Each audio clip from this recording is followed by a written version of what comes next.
Hi friends, welcome to Kannada moral stories. ನನ್ನ ಹೆಸರು ಸಂಧ್ಯಾ. ನಾನು ಸಣ್ಣ ವಯಸ್ಸಿನಿಂದಲೂ ಯೋಚಿಸ್ತಾ ಇದ್ದೆ, ಎಲ್ಲ ಮಕ್ಕಳಂತೆ ಯಾಕೆ ನನ್ನಿಂದ ಓಡಲು ಸಾಧ್ಯವಿಲ್ಲ? ಮೆಟ್ಟಿಲು ಇಳಿಯಬೇಕಾದ್ರೆ ಯಾಕೆ ನನ್ನ ಕಾಲುಗಳು ನಡುತ್ತವೆ? ಜನ ನನ್ನನ್ನು ನೋಡಿ ಯಾಕೆ ನಗ್ತಾರೆ, ಗುಸುಗುಸು ಅಂತ ಮಾತನಾಡ್ತಾರೆ? ಇಷ್ಟಕ್ಕೂ ನಾನು ಮಾಡಿದ ತಪ್ಪಾದರೂ ಏನು ಅಂತ. ಅಮ್ಮ ಹೇಳ್ತಾ ಇದ್ರು, ಆಕ್ಸಿಡೆಂಟಿನ ನಂತರ ನಾನು ನನ್ನ ಕಾಲುಗಳಲ್ಲಿನ ಶಕ್ತಿಯನ್ನು ಕಳೆದುಕೊಂಡಿದ್ದೀನಿ ಅಂತ. ಆ ದಿನವೇ ಅಪ್ಪ ಶಾಶ್ವತವಾಗಿ ನಮ್ಮನ್ನೆಲ್ಲ ಬಿಟ್ಟು ಹೊರಟೋದ್ರು. ಅಪ್ಪ ಹೋದ ನಂತರ ಅಮ್ಮ ನನ್ನನ್ನು ಕರೆದುಕೊಂಡು ನಮ್ಮ ಮಾವನ ಮನೆಗೆ ಬಂದು ಬಿಟ್ಟಿದ್ಲು. ನಮ್ಮ ಮಾವ ತುಂಬಾ ಒಳ್ಳೆಯವರು. ಅವರು ನಮ್ಮನ್ನು ತುಂಬಾ ಚೆನ್ನಾಗಿ ನೋಡ್ಕೊಳ್ತಾ ಇದ್ರು. ಆದ್ರೆ ಅತ್ತೆಗೆ ಮಾತ್ರ ನಾವು ಸ್ವಲ್ಪ ಕೂಡ ಇಷ್ಟವಾಗ್ತಾ ಇರ್ಲಿಲ್ಲ. ಬೆಳಿಗ್ಗೆ ಕಣ್ಣು ಬಿಟ್ಟಾಗಿನಿಂದ ಅತ್ತೆಯ ಚುಚ್ಚು ಮಾತುಗಳು ಶುರುವಾಗ್ಬಿಡ್ತಾ ಇದ್ವು. ಇವಳು ಇಷ್ಟೊಂದು ದೊಡ್ಡವಳಾಗಿದ್ದಾಳೆ, ಆದ್ರೆ ಇವಳು ನಡೆಯುವ ಅವತಾರ ನೋಡಿ ಹೇಗಿದೆ? ಜೀವನವೆಲ್ಲ ನಮ್ಮ ಮೇಲೆಯೇ ಕುಳಿತುಕೊಂಡು ತಿಂತಾರೋ ಏನೋ? ಈ ಕುಂಟಿಯನ್ನು ನೋಡಿದ್ರೆ ನನಗೆ ಅಸಹ್ಯವಾಗುತ್ತೆ ಅಂತ ಹೇಳ್ತಾ ಇದ್ರು. ಮೊದಲು ಈ ಮಾತುಗಳನ್ನು ಕೇಳಿ ನಾನು ತುಂಬಾ ಅಳ್ತಾ ಇದ್ದೆ. ದಿನಗಳು ಕಳೆದಂತೆ ನನಗೆ ಇದೆಲ್ಲವೂ ಈಗ ಅಭ್ಯಾಸವಾಗಿ ಬಿಟ್ಟಿತ್ತು. ನನ್ನ ಮಾವನ ಮಗಳು ಕೂಡ ನನ್ನ ವಯಸ್ಸಿನವಳೇ ಆಗಿದ್ಲು. ನಾವಿಬ್ಬರು ಒಂದೇ ಶಾಲೆಯಲ್ಲಿ ಓದ್ತಾ ಇದ್ವಿ. ಆದ್ರೆ ನಮ್ಮಿಬ್ಬರ ಜೀವನದಲ್ಲಿ ಭೂಮಿ ಆಕಾಶಕ್ಕೆ ಇದ್ದಷ್ಟು ಅಂತರವಿತ್ತು. ಪುಷ್ಪಗಾಗಿ ಪ್ರತಿ ಹಬ್ಬಕ್ಕೂ ಹೊಸ ಬಟ್ಟೆಗಳನ್ನು ತರ್ತಾ ಇದ್ರೆ ಅದೇ ಹಬ್ಬದಲ್ಲಿ ಅವಳು ಬಿಚ್ಚಿದ ಹಳೆಯ ಬಟ್ಟೆಗಳು ನನಗೆ ಸಿಗ್ತಾ ಇದ್ವು. ಪುಷ್ಪಾಗೆ ಏನಾದರೂ ಒಂದು ಸಣ್ಣ ಗಾಯವಾದ್ರೂ ಇಡೀ ಮನೆ ಎಷ್ಟೋ ಟೆನ್ಷನ್ ಮಾಡಿಕೊಂಡು ಒದ್ದಾಡೋರು. ಆದ್ರೆ ನನ್ನ ಕಣ್ಣೀರನ್ನು, ನನ್ನ ಕಷ್ಟವನ್ನು ನೋಡಿ ಅವರೆಲ್ಲ ಹೇಳೋರು, ಇವಳದ್ದು ಯಾವಾಗ್ಲೂ ಇದೇ ಗೋಳು. ನಾನು ಆಗಾಗ ನನ್ನ ಕಾಲನ್ನು ಮುಟ್ಟಿ ನೋಡಿ ಅಂದ್ಕೊಳ್ತಾ ಇದ್ದೆ, ಬಹುಶಃ ನನ್ನ ಕಾಲು ಸರಿ ಇದ್ದಿದ್ರೆ ನನ್ನ ಅತ್ತೆ ನನ್ನನ್ನು ಕೂಡ ಪ್ರೀತಿ ಮಾಡ್ತಾ ಇದ್ರಾ ಅಂತ. ಆದರೆ ಈ ಪ್ರಶ್ನೆಗೆ ಉತ್ತರ ಯಾರ ಬಳಿನೂ ಇರ್ಲಿಲ್ಲ. ಆ ದಿನ ಕೂಡ ಅತ್ತೆಯ ಧ್ವನಿಯನ್ನು ಕೇಳಿ ನಾನು ಎದ್ದಿದ್ದೆ. ಸಂಧ್ಯಾ, ನೀನು ಇಷ್ಟೊತ್ತು ಮಲಗಿದ್ರೆ ಹೇಗೆ? ಬೇಗ ಬೇಗ ಎದ್ದು ಕೆಲಸ ಶುರು ಮಾಡು. ನನ್ನ ಮಗಳು ಸ್ಕೂಲ್ಗೆ ಹೋಗುವ ಟೈಮ್ ಆಗ್ತಾ ಇದೆ. ಅವಳಿಗೆ ಟಿಫಿನ್ ಬಾಕ್ಸ್ ಅನ್ನು ಕೂಡ ಇನ್ನು ತಯಾರು ಮಾಡಬೇಕು. ಅತ್ತೆಯ ಧ್ವನಿಯನ್ನು ಕೇಳಿ ನಾನು ಬೇಗ ಎದ್ದು ಬೆಡ್ನಿಂದ ಕೆಳಗೆ ಇಳಿದೆ. ಕಾಲು ನೆಲದ ಮೇಲೆ ಇಟ್ಟ ತಕ್ಷಣ ತುಂಬಾ ಜೋರಾದ ಒಂದು ನೋವು ಶುರುವಾಗ್ಬಿಟ್ಟಿತ್ತು. ಆದ್ರೆ ಈ ನೋವು ಈಗ ನನಗೆ ಅಭ್ಯಾಸವಾಗ್ಬಿಟ್ಟಿತ್ತು. ನಾನು ಬೇಗ ಬೇಗ ಎದ್ದು ಅಡಿಗೆ ಮನೆಗೆ ಹೋಗಿ ಅತ್ತೆಗೆ ಸಹಾಯ ಮಾಡ್ತಾ ಇದ್ದೆ. ನನ್ನ ಅಮ್ಮ ಮೊದಲೇ ಅಲ್ಲಿ ನಿಂತು ಎಲ್ಲ ಕೆಲಸವನ್ನು ಮಾಡ್ತಾ ಇದ್ರು. ಅಮ್ಮ ನನ್ನನ್ನು ನೋಡಿ ನಿಧಾನವಾಗಿ ನಡಿಯಮ್ಮ, ಎಲ್ಲೂ ಬೀಳ್ಬೇಡ, ಏನು ತೊಂದರೆ ಮಾಡ್ಕೋಬೇಡ ಅಂತ ಹೇಳ್ತಾ ಇದ್ರು. ನಾನು ಈಗ ಬೇಗ ಬೇಗ ಚಪಾತಿ ಮಾಡಲು ಹಿಟ್ಟನ್ನು ಮಿಕ್ಸ್ ಮಾಡ್ತಾ ಇದ್ದೆ. ಆಗಲೇ ಪುಷ್ಪ ತನ್ನ ಮೊಬೈಲ್ ಅನ್ನು ತೆಗೆದುಕೊಂಡು ಕಿಚನ್ಗೆ ಬಂದು, ಮಮ್ಮಿ, ಈ ದಿನ ನಾನು ಬೇಗ ಸ್ಕೂಲ್ಗೆ ಹೋಗ್ಬೇಕು. ಟೀಚರ್ ನನ್ನನ್ನು ಬೇಗ ಬರಲು ಹೇಳಿದ್ದಾರೆ ಅಂತ ಹೇಳಿದಾಗ ಅತ್ತೆ ತಕ್ಷಣ ತನ್ನ ಮಗಳ ಬಳಿ ಹೋಗಿ, ನೀನು ಆರಾಮವಾಗಿ ಕುಳಿತುಕೋ ಮಗಳೇ, ನಿನಗಾಗಿ ನಾನು ಬೇಗ ಬೇಗ ತಿಂಡಿಯನ್ನು ರೆಡಿ ಮಾಡಿಸ್ತೀನಿ ಅಂತ ಹೇಳಿ ನನ್ನ ಕಡೆ ತಿರುಗಿ, ಯಾವಾಗಲೂ ನಿಧಾನವಾಗಿ ಕೆಲಸ ಮಾಡ್ತೀಯಾ, ಬೇಗ ಬೇಗ ಕೈ ಆಡಿಸು ಅಂತ ಹೇಳಿದ್ರು. ನಾನು ತಲೆ ಬಗ್ಗಿಸಿಕೊಂಡು ಸೈಲೆಂಟ್ ಆಗಿ ಕೆಲಸ ಮಾಡ್ತಾ ಇದ್ದೆ. ಪುಷ್ಪ ನನ್ನನ್ನು ವಿಚಿತ್ರವಾಗಿ ನೋಡುತ್ತಾ ನಗ್ತಾ ಇದ್ಲು.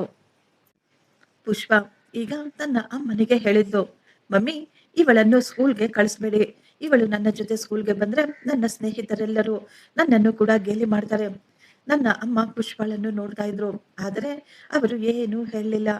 ಏನಾದರೂ ಮಾತನಾಡುವ ಅಧಿಕಾರ ಕೂಡ ಅಲ್ಲಿ ನಮಗೆ ಇರ್ಲಿಲ್ಲ. ಆದ್ರೆ ಅತ್ತೆ ಹೇಳಿದ್ರು, ಅವಳು ತಪ್ಪಾಗಿ ಏನ್ ಹೇಳ್ತಾ ಇದ್ದಾಳೆ? ನಿನ್ನ ಮಗಳಿಗೆ ನಡೆಯಲೇ ಅರ್ಧ ದಿನ ಬೇಕು. ನಾನು ಕಣ್ಣೀರಿನಿಂದಲೇ ಹೇಳಿದೆ, ಅತ್ತೆ, ನನಗೆ ಸ್ಕೂಲ್ಗೆ ಹೋಗೋದು ಅಂದ್ರೆ ತುಂಬಾ ಇಷ್ಟ ಅಂತ.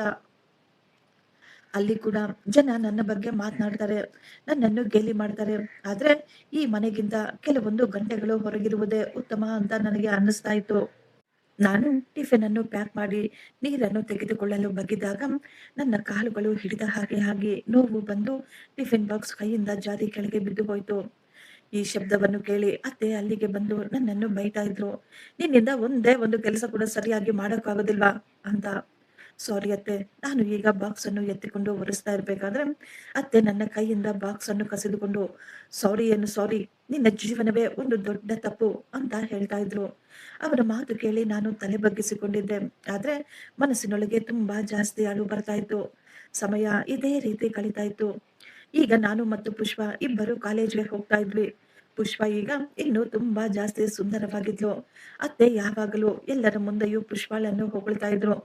ತಮ್ಮ ಮಗಳನ್ನು ಹೊಗಳುತ್ತಾ ಕೊನೆಗೆ ನನ್ನನ್ನು ನೋಡಿ, ಒಂದು ಕಡೆ ನನ್ನ ಮಗಳಿದ್ದಾಳೆ, ಇನ್ನೊಂದು ಕಡೆ ಈ ಕುಂಟಿ ಇದ್ದಾಳೆ ಅಂತ ಹೇಳ್ತಾ ಇದ್ರು. ನಾನು ನಡಿಬೇಕಾದ್ರೆ ಈಗಲೂ ಕುಂಟುತ್ತಾನೆ ಇದ್ದೆ. ಈಗ ಅದೇ ನನ್ನ ಗುರುತಾಗ್ಬಿಟ್ಟಿತ್ತು. ಅತ್ತೆಗೆ ನನ್ನನ್ನು ನೋಡಿದ್ರೇನೆ ಆಗ್ತಾ ಇರ್ಲಿಲ್ಲ. ಯಾರಾದರೂ ಮನೆಗೆ ಅತಿಥಿಗಳು ಬಂದಾಗ ಅವರ ಮುಂದೆ ಕೂಡ ನನ್ನನ್ನು ಅವಮಾನ ಮಾಡಲು ಅತ್ತೆ ಒಂದೇ ಒಂದು ಅವಕಾಶ ಕೂಡ ಬಿಡ್ತಾ ಇರ್ಲಿಲ್ಲ. ಬೇರೆಯವರ ಮುಂದೆ ಕೂಡ ಅತ್ತೆ ನನ್ನನ್ನು ಬೈತಾನೆ ಇರ್ತಾ ಇದ್ರು. ಅವರೆಲ್ಲರೂ ಕೇಳ್ತಾ ಇದ್ರು, ಇವಳ ಕಾಲು ಈಗಲೂ ಹೀಗೆ ಇದೆಯಲ್ವಾ? ಇವಳನ್ನು ಯಾರು ತಾನೇ ಮದುವೆ ಮಾಡ್ಕೊಳ್ತಾರೆ ಅಂತ. ಅತ್ತೆ ನಗುತ್ತಾ, ಏನು ಇವಳ ಮದುವೆನಾ? ಇಂತಹ ಹುಡುಗಿಯನ್ನು ಯಾರು ಮದುವೆ ಮಾಡಿಕೊಳ್ಳಲು ಮುಂದೆ ಬರ್ತಾರೆ? ಇವಳ ಜೀವನ ಹೇಗೂ ಮುಗಿದು ಹೋದ್ರೆ ಅದೇ ನಮಗೆ ದೊಡ್ಡ ನೆಮ್ಮದಿ. ಅತ್ತೆಯ ಈ ಮಾತುಗಳು ಪ್ರತಿ ಬಾರಿ ನನ್ನ ಕಿವಿಗೆ ಬೀಳ್ತಾ ಇದ್ವು. ನಾನು ನನ್ನ ಕಾಲುಗಳನ್ನು ನೋಡಿಕೊಂಡಾಗ ನನಗೆ ಕೂಡ ಅನ್ನಿಸ್ತಾ ಇತ್ತು, ಅತ್ತೆ ಸತ್ಯವನ್ನೇ ಹೇಳ್ತಾ ಇದ್ದಾರೆ ಅಂತ. ಆ ದಿನ ನಾನು ಮಾಡಿ ಮೇಲೆ ಒಬ್ಬಳೇ ಕುಳಿತುಕೊಂಡಿದ್ದೆ. ಅತ್ತೆ ಮತ್ತು ಅವರ ಸ್ನೇಹಿತರ ಮಾತುಗಳು ಈಗಲೂ ನನ್ನ ಕಿವಿಯಲ್ಲಿ ಗುಯ್ ಅಂತ ಕೇಳಿಸ್ತಾನೆ ಇದ್ವು. ಅತ್ತೆ ಹೇಳ್ತಾನೆ ಇದ್ರು, ನಾನು ನನ್ನ ಮಗಳಿಗಾಗಿ ದೊಡ್ಡ ದೊಡ್ಡ ಸಂಬಂಧಗಳನ್ನು ನೋಡ್ತಾ ಇದ್ದೀನಿ. ಹುಡುಗ ಚೆನ್ನಾಗಿ ಕೆಲಸ ಮಾಡ್ತಾ ಇರ್ಬೇಕು, ಕೈ ತುಂಬಾ ಸಂಪಾದನೆ ಇರ್ಬೇಕು, ಮನೆತನ ಕೂಡ ಒಳ್ಳೆಯದಾಗಿರ್ಬೇಕು. ನನ್ನ ಮಗಳು ಆ ಮನೆಯಲ್ಲಿ ಹೋಗಿ ರಾಣಿಯ ಹಾಗೆ ಸಂತೋಷವಾಗಿ ಜೀವನ ನಡೆಸಬೇಕು.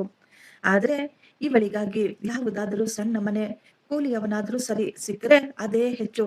ಆ ರೀತಿ ಯಾವುದಾದರೂ ಸಂಬಂಧ ಬಂದ್ರೆ ನಾನು ಆ ದೇವರಿಗೆ ಕೋಟಿ ಕೋಟಿ ಧನ್ಯವಾದಗಳನ್ನ ಹೇಳ್ತೀನಿ ಅಂತ ಹೇಳ್ತಾ ಇದ್ರು. ಈ ಮಾತು ಕೇಳಿ ನನ್ನ ಕಣ್ಣುಗಳು ತುಂಬಿ ಬಂದಿದ್ವು. ಜನ ನನ್ನನ್ನು ಇಷ್ಟಪಡುವುದಿಲ್ಲ ಅಂತ ನನಗೆ ಏನೂ ದುಃಖ ಇರ್ಲಿಲ್ಲ. ಆದ್ರೆ ನಾನು ಯಾರನ್ನು ನನ್ನವರು ಅಂತ ಅಂದುಕೊಂಡಿದ್ನೋ ಅವರೇ ನನ್ನನ್ನು ಎಲ್ಲರ ಮುಂದೆ ಅವಮಾನ ಮಾಡ್ತಾ ಇದ್ರು. ಕಾಲೇಜಿನ ಕೊನೆಯ ವರ್ಷದಲ್ಲಿ ನನ್ನ ಜೀವನದಲ್ಲಿ ಒಬ್ಬ ವ್ಯಕ್ತಿ ಪ್ರವೇಶ ಮಾಡಿದ. ಅವನ ನನ್ನನ್ನು ನೋಡಿ ಮುಖ ತಿರುಗಿಸಿಕೊಳ್ಳಲಿಲ್ಲ, ನನ್ನನ್ನು ನೋಡಿ ನಗ್ಲಿಲ್ಲ, ಅಪಹಾಸ್ಯ ಕೂಡ ಮಾಡಲಿಲ್ಲ. ಆತನ ಹೆಸರು ಶಂಕರ್. ಶಂಕರ್ ನಮ್ಮ ಕಾಲೇಜಿನಲ್ಲಿಯೇ ಓದ್ತಾ ಇದ್ದ. ತುಂಬಾ ಕಡಿಮೆ ಮಾತನಾಡ್ತಾ ಇದ್ದ. ನನಗೆ ಅನ್ನಿಸ್ತಾ ಇತ್ತು, ಇವನ ಕಣ್ಣುಗಳು ಯಾವಾಗ್ಲೂ ನನ್ನನ್ನೇ ಹುಡುಕ್ತಾ ಇರ್ತವೆ ಅಂತ. ಮೊದಲು ಈ ವಿಷಯದ ಮೇಲೆ ನಾನು ಹೆಚ್ಚಾಗಿ ಗಮನ ಹರಿಸ್ತಿಲ್ಲ. ನನಗನ್ನಿಸ್ತಾ ಇತ್ತು, ಇದೆಲ್ಲ ಕೇವಲ ನನ್ನ ಭ್ರಮೆ ಅಂತ. ಯಾರಾದರೂ ಹುಡುಗ ನನ್ನನ್ನು ಯಾಕೆ ಇಷ್ಟಪಡ್ತಾನೆ ಅಂತ. ಆದ್ರೆ ಸಮಯ ಕಳೆಯುತ್ತಿದ್ದ ಹಾಗೆ ನನಗೆ ಅರ್ಥವಾಗಿತ್ತು, ಶಂಕರ್ ಎಲ್ಲರಂತಹ ಹುಡುಗ ಅಲ್ಲ ಅಂತ. ಪ್ರಾಜೆಕ್ಟ್‌ಗಾಗಿ ಎಲ್ಲರೂ ತಮ್ಮ ಸ್ನೇಹಿತರನ್ನು ಜೊತೆ ಮಾಡಿಕೊಂಡ್ರೆ, ನನ್ನ ಜೊತೆ ಯಾರೂ ಇಲ್ಲದಿದ್ದಾಗ ಶಂಕರ್ ನನ್ನ ಹೆಸರನ್ನು ಹೇಳ್ತಾ ಇದ್ದ. ಅವನು ನನ್ನನ್ನು ಯಾವತ್ತೂ ಅಂಗವಿಕಲೆಯ ರೀತಿ ನೋಡ್ಲೇ ಇಲ್ಲ. ಆ ದಿನ ಲೈಬ್ರರಿಯಲ್ಲಿ ಪುಸ್ತಕಗಳನ್ನು ಇಡಲು ನಾನು ಕೂಡ ಹೋಗಿದ್ದೆ. ಅಲ್ಲಿಗೆ ಶಂಕರ್ ಕೂಡ ಬಂದಿದ್ರು. ಶಂಕರ್ ಹೇಳ್ತಾ ಇದ್ರು, ಸಂಧ್ಯಾ, ನಿನ್ನ ಜೊತೆ ಸ್ವಲ್ಪ ಮಾತನಾಡ್ಬೇಕಾಗಿತ್ತು. ನಾನು ತುಂಬಾ ಗೌರವವಾಗಿ, ಹೇಳಿ ಏನ್ ಮಾತನಾಡ್ಬೇಕಾಗಿತ್ತು ಅಂತ ಕೇಳಿದಾಗ ಅವನು ಸ್ವಲ್ಪ ಸಮಯ ನನ್ನನ್ನೇ ನೋಡಿ, ನೀನಂದ್ರೆ ನಂಗೆ ತುಂಬಾ ಇಷ್ಟ ಅಂತ ಹೇಳ್ದ. ಒಂದು ಕ್ಷಣ ನಾನು ಶಾಕ್ ಆಗ್ಬಿಟ್ಟಿದ್ದೆ. ನನಗನ್ನಿಸ್ತಾ ಇತ್ತು, ನಾನು ಏನೋ ತಪ್ಪಾಗಿ ಕೇಳಿಸ್ಕೊಂಡಿದ್ದೀನಿ ಅಂತ. ನಾನು ಎಷ್ಟೋ ಆಶ್ಚರ್ಯದಿಂದ ಕೇಳಿದೆ, ನೀವು ನನ್ನ ಜೊತೆ ತಮಾಷೆ ಮಾಡ್ತಾ ಇದ್ದೀರಾ ಅಂತ.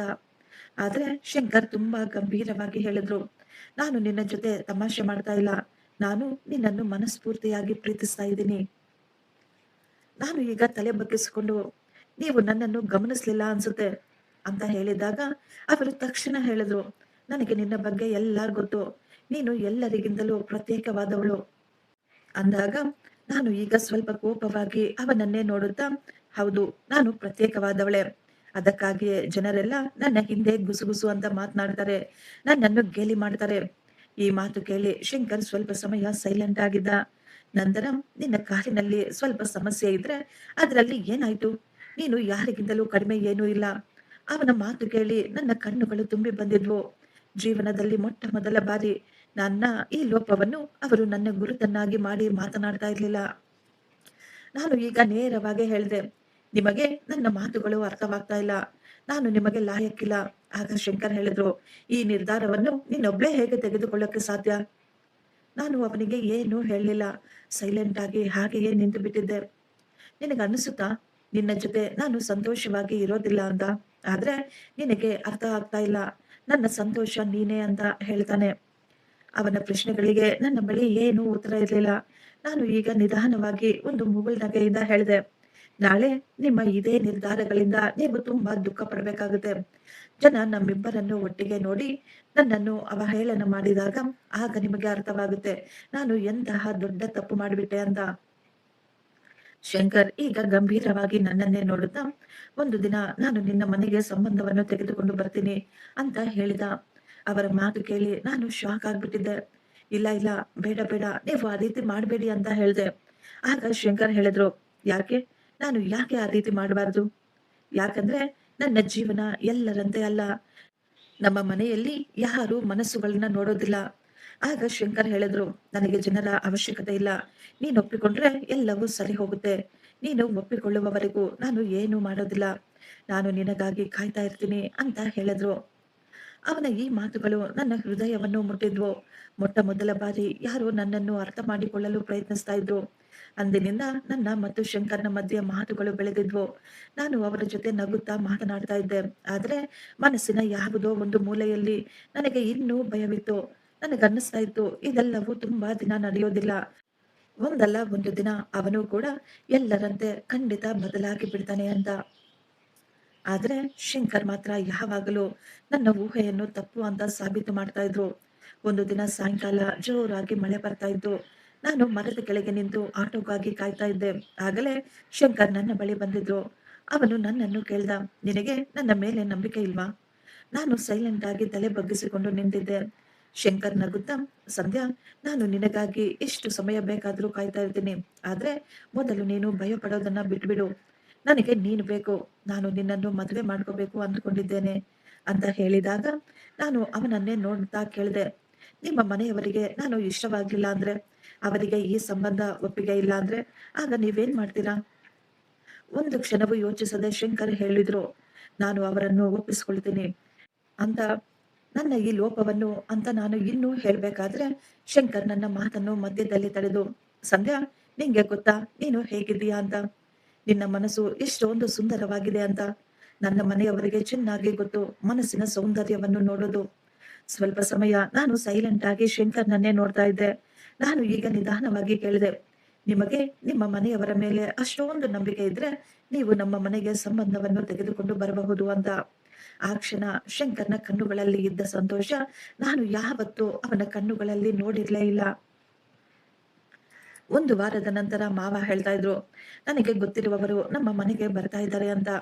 ಅವರ ಬರುವಿಕೆಗಾಗಿ ಮನೆಯಲ್ಲಿ ಎಲ್ಲ ಏರ್ಪಾಟುಗಳು ನಡೀತಾ ಇದ್ವು. ನಾನು ನನ್ನ ರೂಮಿನಲ್ಲಿ ಕುಳಿತುಕೊಂಡು ಓದ್ಕೊಳ್ತಾ ಇದ್ದೆ. ಆಗಲೇ ಮನೆಯ ಹೊರಗೆ ಗಾಡಿಗಳು ಬಂದು ನಿಂತಿದ್ವು. ಪುಷ್ಪ ಕಿಟಕಿಯಿಂದ ಯಾರು ಬಂದಿದ್ದಾರೆ ಅಂತ ನೋಡ್ತಾ, ಮಮ್ಮಿ, ಹೊರಗಡೆ ಎಷ್ಟೊಂದು ದೊಡ್ಡ ಗಾಡಿಗಳು ಬಂದಿದಾವೆ ಅಂತ ಹೇಳಿದಾಗ ಅತ್ತೆ ತಕ್ಷಣ ಹೊರಗೆ ಹೋದ್ರು. ನನಗನ್ನಿಸ್ತಾ ಇತ್ತು ಮಾವನ ಅತಿಥಿಗಳು ಯಾರು ಬಂದಿರಬಹುದು ಅಂತ. ಆಗಲೇ ಅಮ್ಮ ರೂಮಿನೊಳಗೆ ಬಂದು ಜೋರು ಜೋರಾಗಿ ಉಸಿರು ತೆಗೆದುಕೊಳ್ತಾ ಇದ್ರು. ಅಮ್ಮ, ಏನಾಯ್ತು ನಿಮಗೆ ಅಂತ ನಾನು ಗಾಬರಿಯಾಗಿ ಕೇಳಿದಾಗ ಅಮ್ಮ ಎಷ್ಟೋ ಆಶ್ಚರ್ಯವಾಗಿ, ಮಗಳೇ, ಅವರು ನಿನಗಾಗಿ ಸಂಬಂಧವನ್ನು ತೆಗೆದುಕೊಂಡು ಬಂದಿದ್ದಾರೆ ಅಂತ ಹೇಳಿದಾಗ ನಾನು ಕೂಡ ಶಾಕ್ ಆಗ್ಬಿಟ್ಟೆ. ನನ್ನ ಹೃದಯ ಜೋರಾಗಿ ಹೊಡ್ಕೊಳ್ತಾ ಇತ್ತು. ನಾನು ನಿಧಾನವಾಗಿ ನಡೆಯುತ್ತಾ ಹೊರಗೆ ಬಂದೆ. ಯಾರಿರಬಹುದಪ್ಪ ಅಂತ ನೋಡಲು. ಹಾಲಿನಲ್ಲಿ ಶಂಕರ್ ಮತ್ತು ಅವರ ಪರಿವಾರ ಕುಳಿತುಕೊಂಡಿದ್ರು. ಶಂಕರ್ನನ್ನು ನೋಡಿ ಒಂದು ಕ್ಷಣ ನನ್ನ ಉಸಿರೇ ನಿಂತಂತೆ ಆಗ್ಬಿಟ್ಟಿತ್ತು. ಶಂಕರ್ ಮುಖದಲ್ಲಿ ಅದೇ ಸಂತೋಷ, ಅದೇ ನಂಬಿಕೆ ಕಾಣಿಸ್ತಾ ಇತ್ತು. ಆದರೆ ಅತ್ತೆಯ ಮುಖವನ್ನು ನೋಡಲೇ ಆಗ್ಲಿಲ್ಲ. ಅವರಿಗೆ ಅನ್ನಿಸ್ತಾ ಇತ್ತು ಈ ಸಂಬಂಧ ಅವರ ಮಗಳಿಗೆ ಬಂದಿದೆ ಅಂತ. ಅವರು ಎಷ್ಟೋ ಸಂತೋಷವಾಗಿದ್ರು. ಆದ್ರೆ ಶಂಕರ್ ಅವರ ಅಮ್ಮ ನಮಗೆ ಸಂಧ್ಯಾ ತುಂಬಾ ಇಷ್ಟವಾಗಿದ್ದಾಳೆ ಅಂತ ಹೇಳಿದಾಗ ಅತ್ತೆಯ ಮುಖದಲ್ಲಿದ್ದ ಸಂತೋಷ ಒಮ್ಮೆಲೆ ಮಾಯವಾಗ್ಬಿಟ್ಟಿತ್ತು. ಅವರಿಗೆ ನಂಬಿಕೆನೆ ಬರ್ಲಿಲ್ಲ. ಇಷ್ಟೊಂದು ಶ್ರೀಮಂತರು, ಇಷ್ಟೊಂದು ಒಳ್ಳೆಯ ಮನೆತನ, ಇವಳಿಗಾಗಿ ಸಂಬಂಧವನ್ನು ತೆಗೆದುಕೊಂಡು ಯಾಕೆ ಬಂದಿದ್ದಾರೆ ಅಂತ ಹೇಳಿ. ಶಂಕರ್ ಅವರ ಅಪ್ಪ ಅಮ್ಮ ಹೇಳ್ತಾ ಇದ್ರು, ನಮಗೆ ಸಂಧ್ಯಾ ತುಂಬಾ ಇಷ್ಟವಾಗಿದ್ದಾಳೆ. ಉಳಿದ ಮಾತುಗಳೆಲ್ಲ ನಮಗೆ ಅವಶ್ಯಕತೆ ಇಲ್ಲ. ಅವರ ಮಾತುಗಳನ್ನು ಕೇಳಿ ಅತ್ತೆಯ ಕಣ್ಣುಗಳಲ್ಲಿ ಕೋಪ ಎದ್ದು ಕಾಣಿಸ್ತಾ ಇತ್ತು. ನನ್ನ ಮಗಳು ಎಷ್ಟೊಂದು ಸುಂದರವಾಗಿದ್ದಾಳೆ. ನನ್ನ ಮಗಳನ್ನು ಬಿಟ್ಟು ಈ ಕುಂಟಿಯನ್ನು ಮದುವೆ ಮಾಡಿಕೊಳ್ಳಲು ಇವರು ಯಾಕೆ ಮುಂದೆ ಬಂದಿದ್ದಾರೆ ಅಂತ ಆಕೆ ತುಂಬಾ ಯೋಚನೆ ಮಾಡ್ತಾ ಇದ್ರು. ಆಗ ಮಾವ ಹೇಳ್ತಾ ಇದ್ರು, ನನಗೆ ಈ ಸಂಬಂಧ ತುಂಬಾ ಇಷ್ಟವಾಗಿದೆ. ಈ ಕಾಲದಲ್ಲಿ ಇಷ್ಟೊಂದು ಒಳ್ಳೆಯ ಜನ ನಾವು ಹುಡುಕಾಡಿದ್ರು ಸಿಗೋದಿಲ್ಲ ಅಂತ. ನನ್ನ ಅಮ್ಮ ಕೂಡ ತುಂಬಾ ಸಂತೋಷವಾಗಿದ್ರು. ಅಪ್ಪ ಹೋದ ನಂತರ ಜೀವನದಲ್ಲಿ ಮೊಟ್ಟ ಮೊದಲ ಬಾರಿ ಅಮ್ಮ ಇಷ್ಟೊಂದು ಸಂತೋಷವಾಗಿದ್ರು. ನನಗೆ ಇನ್ನೂ ನಂಬಿಕೆನೆ ಬರಲಿಲ್ಲ. ನಿಜವಾಗಿಯೂ ಶಂಕರ್ ತನ್ನ ಮನೆಯವರನ್ನು ಕರೆದುಕೊಂಡು ಬಂದು ನನ್ನ ಸಂಬಂಧವನ್ನು ಮಾತನಾಡಿದ್ದಾನ ಅಂತ. ಸಾಯಂಕಾಲ ಅಮ್ಮ ರೂಮಿಗೆ ಬಂದು ನನ್ನನ್ನು ಕೇಳಿದ್ರು, ಮಗಳೇ, ನಿನಗೆ ಈ ಸಂಬಂಧ ಒಪ್ಪಿಗೆನಾ ಅಂತ. ನಾನು ತಲೆ ಬಗ್ಗಿಸಿಕೊಂಡು ಮುಗುಳ್ನಗೆಯಿಂದ ಹೇಳಿದೆ, ಅಮ್ಮ, ನಿಮಗೆ ಇಷ್ಟವಾದ್ರೆ ನನಗೂ ಕೂಡ ಇಷ್ಟ ಅಂತ. ನನ್ನ ಅಮ್ಮ ತಕ್ಷಣ ಹೇಳಿದ್ರು, ನಮ್ಮೆಲ್ಲರಿಗೂ ಈ ಸಂಬಂಧ ತುಂಬಾ ಇಷ್ಟವಾಗಿದೆ ಅಂತ. ಕಾಲೇಜು ಮುಗಿದ ತಕ್ಷಣ ನಮ್ಮ ಮದುವೆಯನ್ನು ಫಿಕ್ಸ್ ಮಾಡಲಾಯಿತು. ಎಲ್ಲವೂ ತುಂಬಾ ಚೆನ್ನಾಗಿ ನಡೀತಾ ಇತ್ತು. ಆದ್ರೆ ಯಾಕೋ ಗೊತ್ತಿಲ್ಲ, ನನ್ನ ಮನಸ್ಸಿನೊಳಗೆ ಒಂದು ಭಯ ಕೂಡ ಇತ್ತು.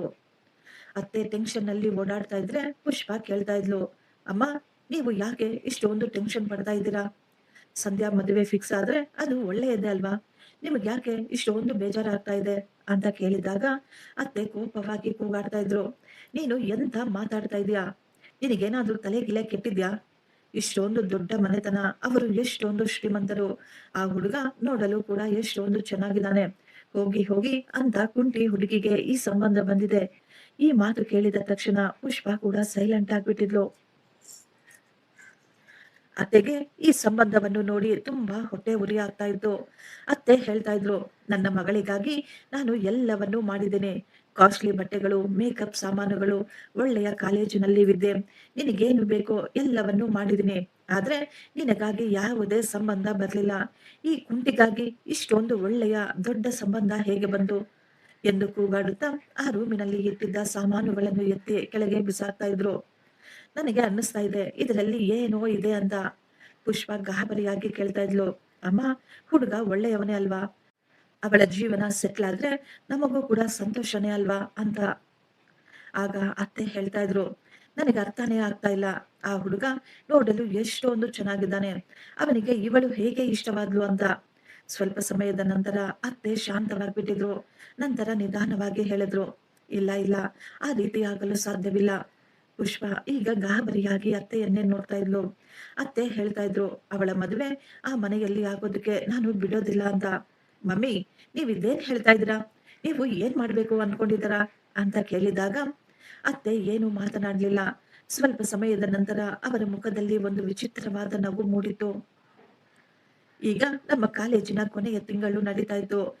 ಎಲ್ಲರೂ ಕೊನೆಯ ದಿನಗಳ ಮಾತುಗಳು ಮತ್ತು ಪ್ರಾಜೆಕ್ಟ್ಗಳ ಬಗ್ಗೆ ಮಾತನಾಡಿಕೊಳ್ತಾ ಇದ್ರು. ಎಲ್ಲ ಮಕ್ಕಳು ತಮ್ಮ ಸ್ನೇಹಿತರ ಜೊತೆ ಫೋಟೋಗಳನ್ನು ತೆಗೆಸಿಕೊಳ್ತಾ ಎಲ್ಲರೂ ನಗು ನಗುತ್ತಾ ಮಾತನಾಡ್ತಾ ಇದ್ರು. ನಾನು ಸೈಲೆಂಟ್ ಆಗಿ ಕುಳಿತುಕೊಂಡು ಇದೆಲ್ಲವನ್ನು ನೋಡ್ತಾ ಇದ್ದೆ.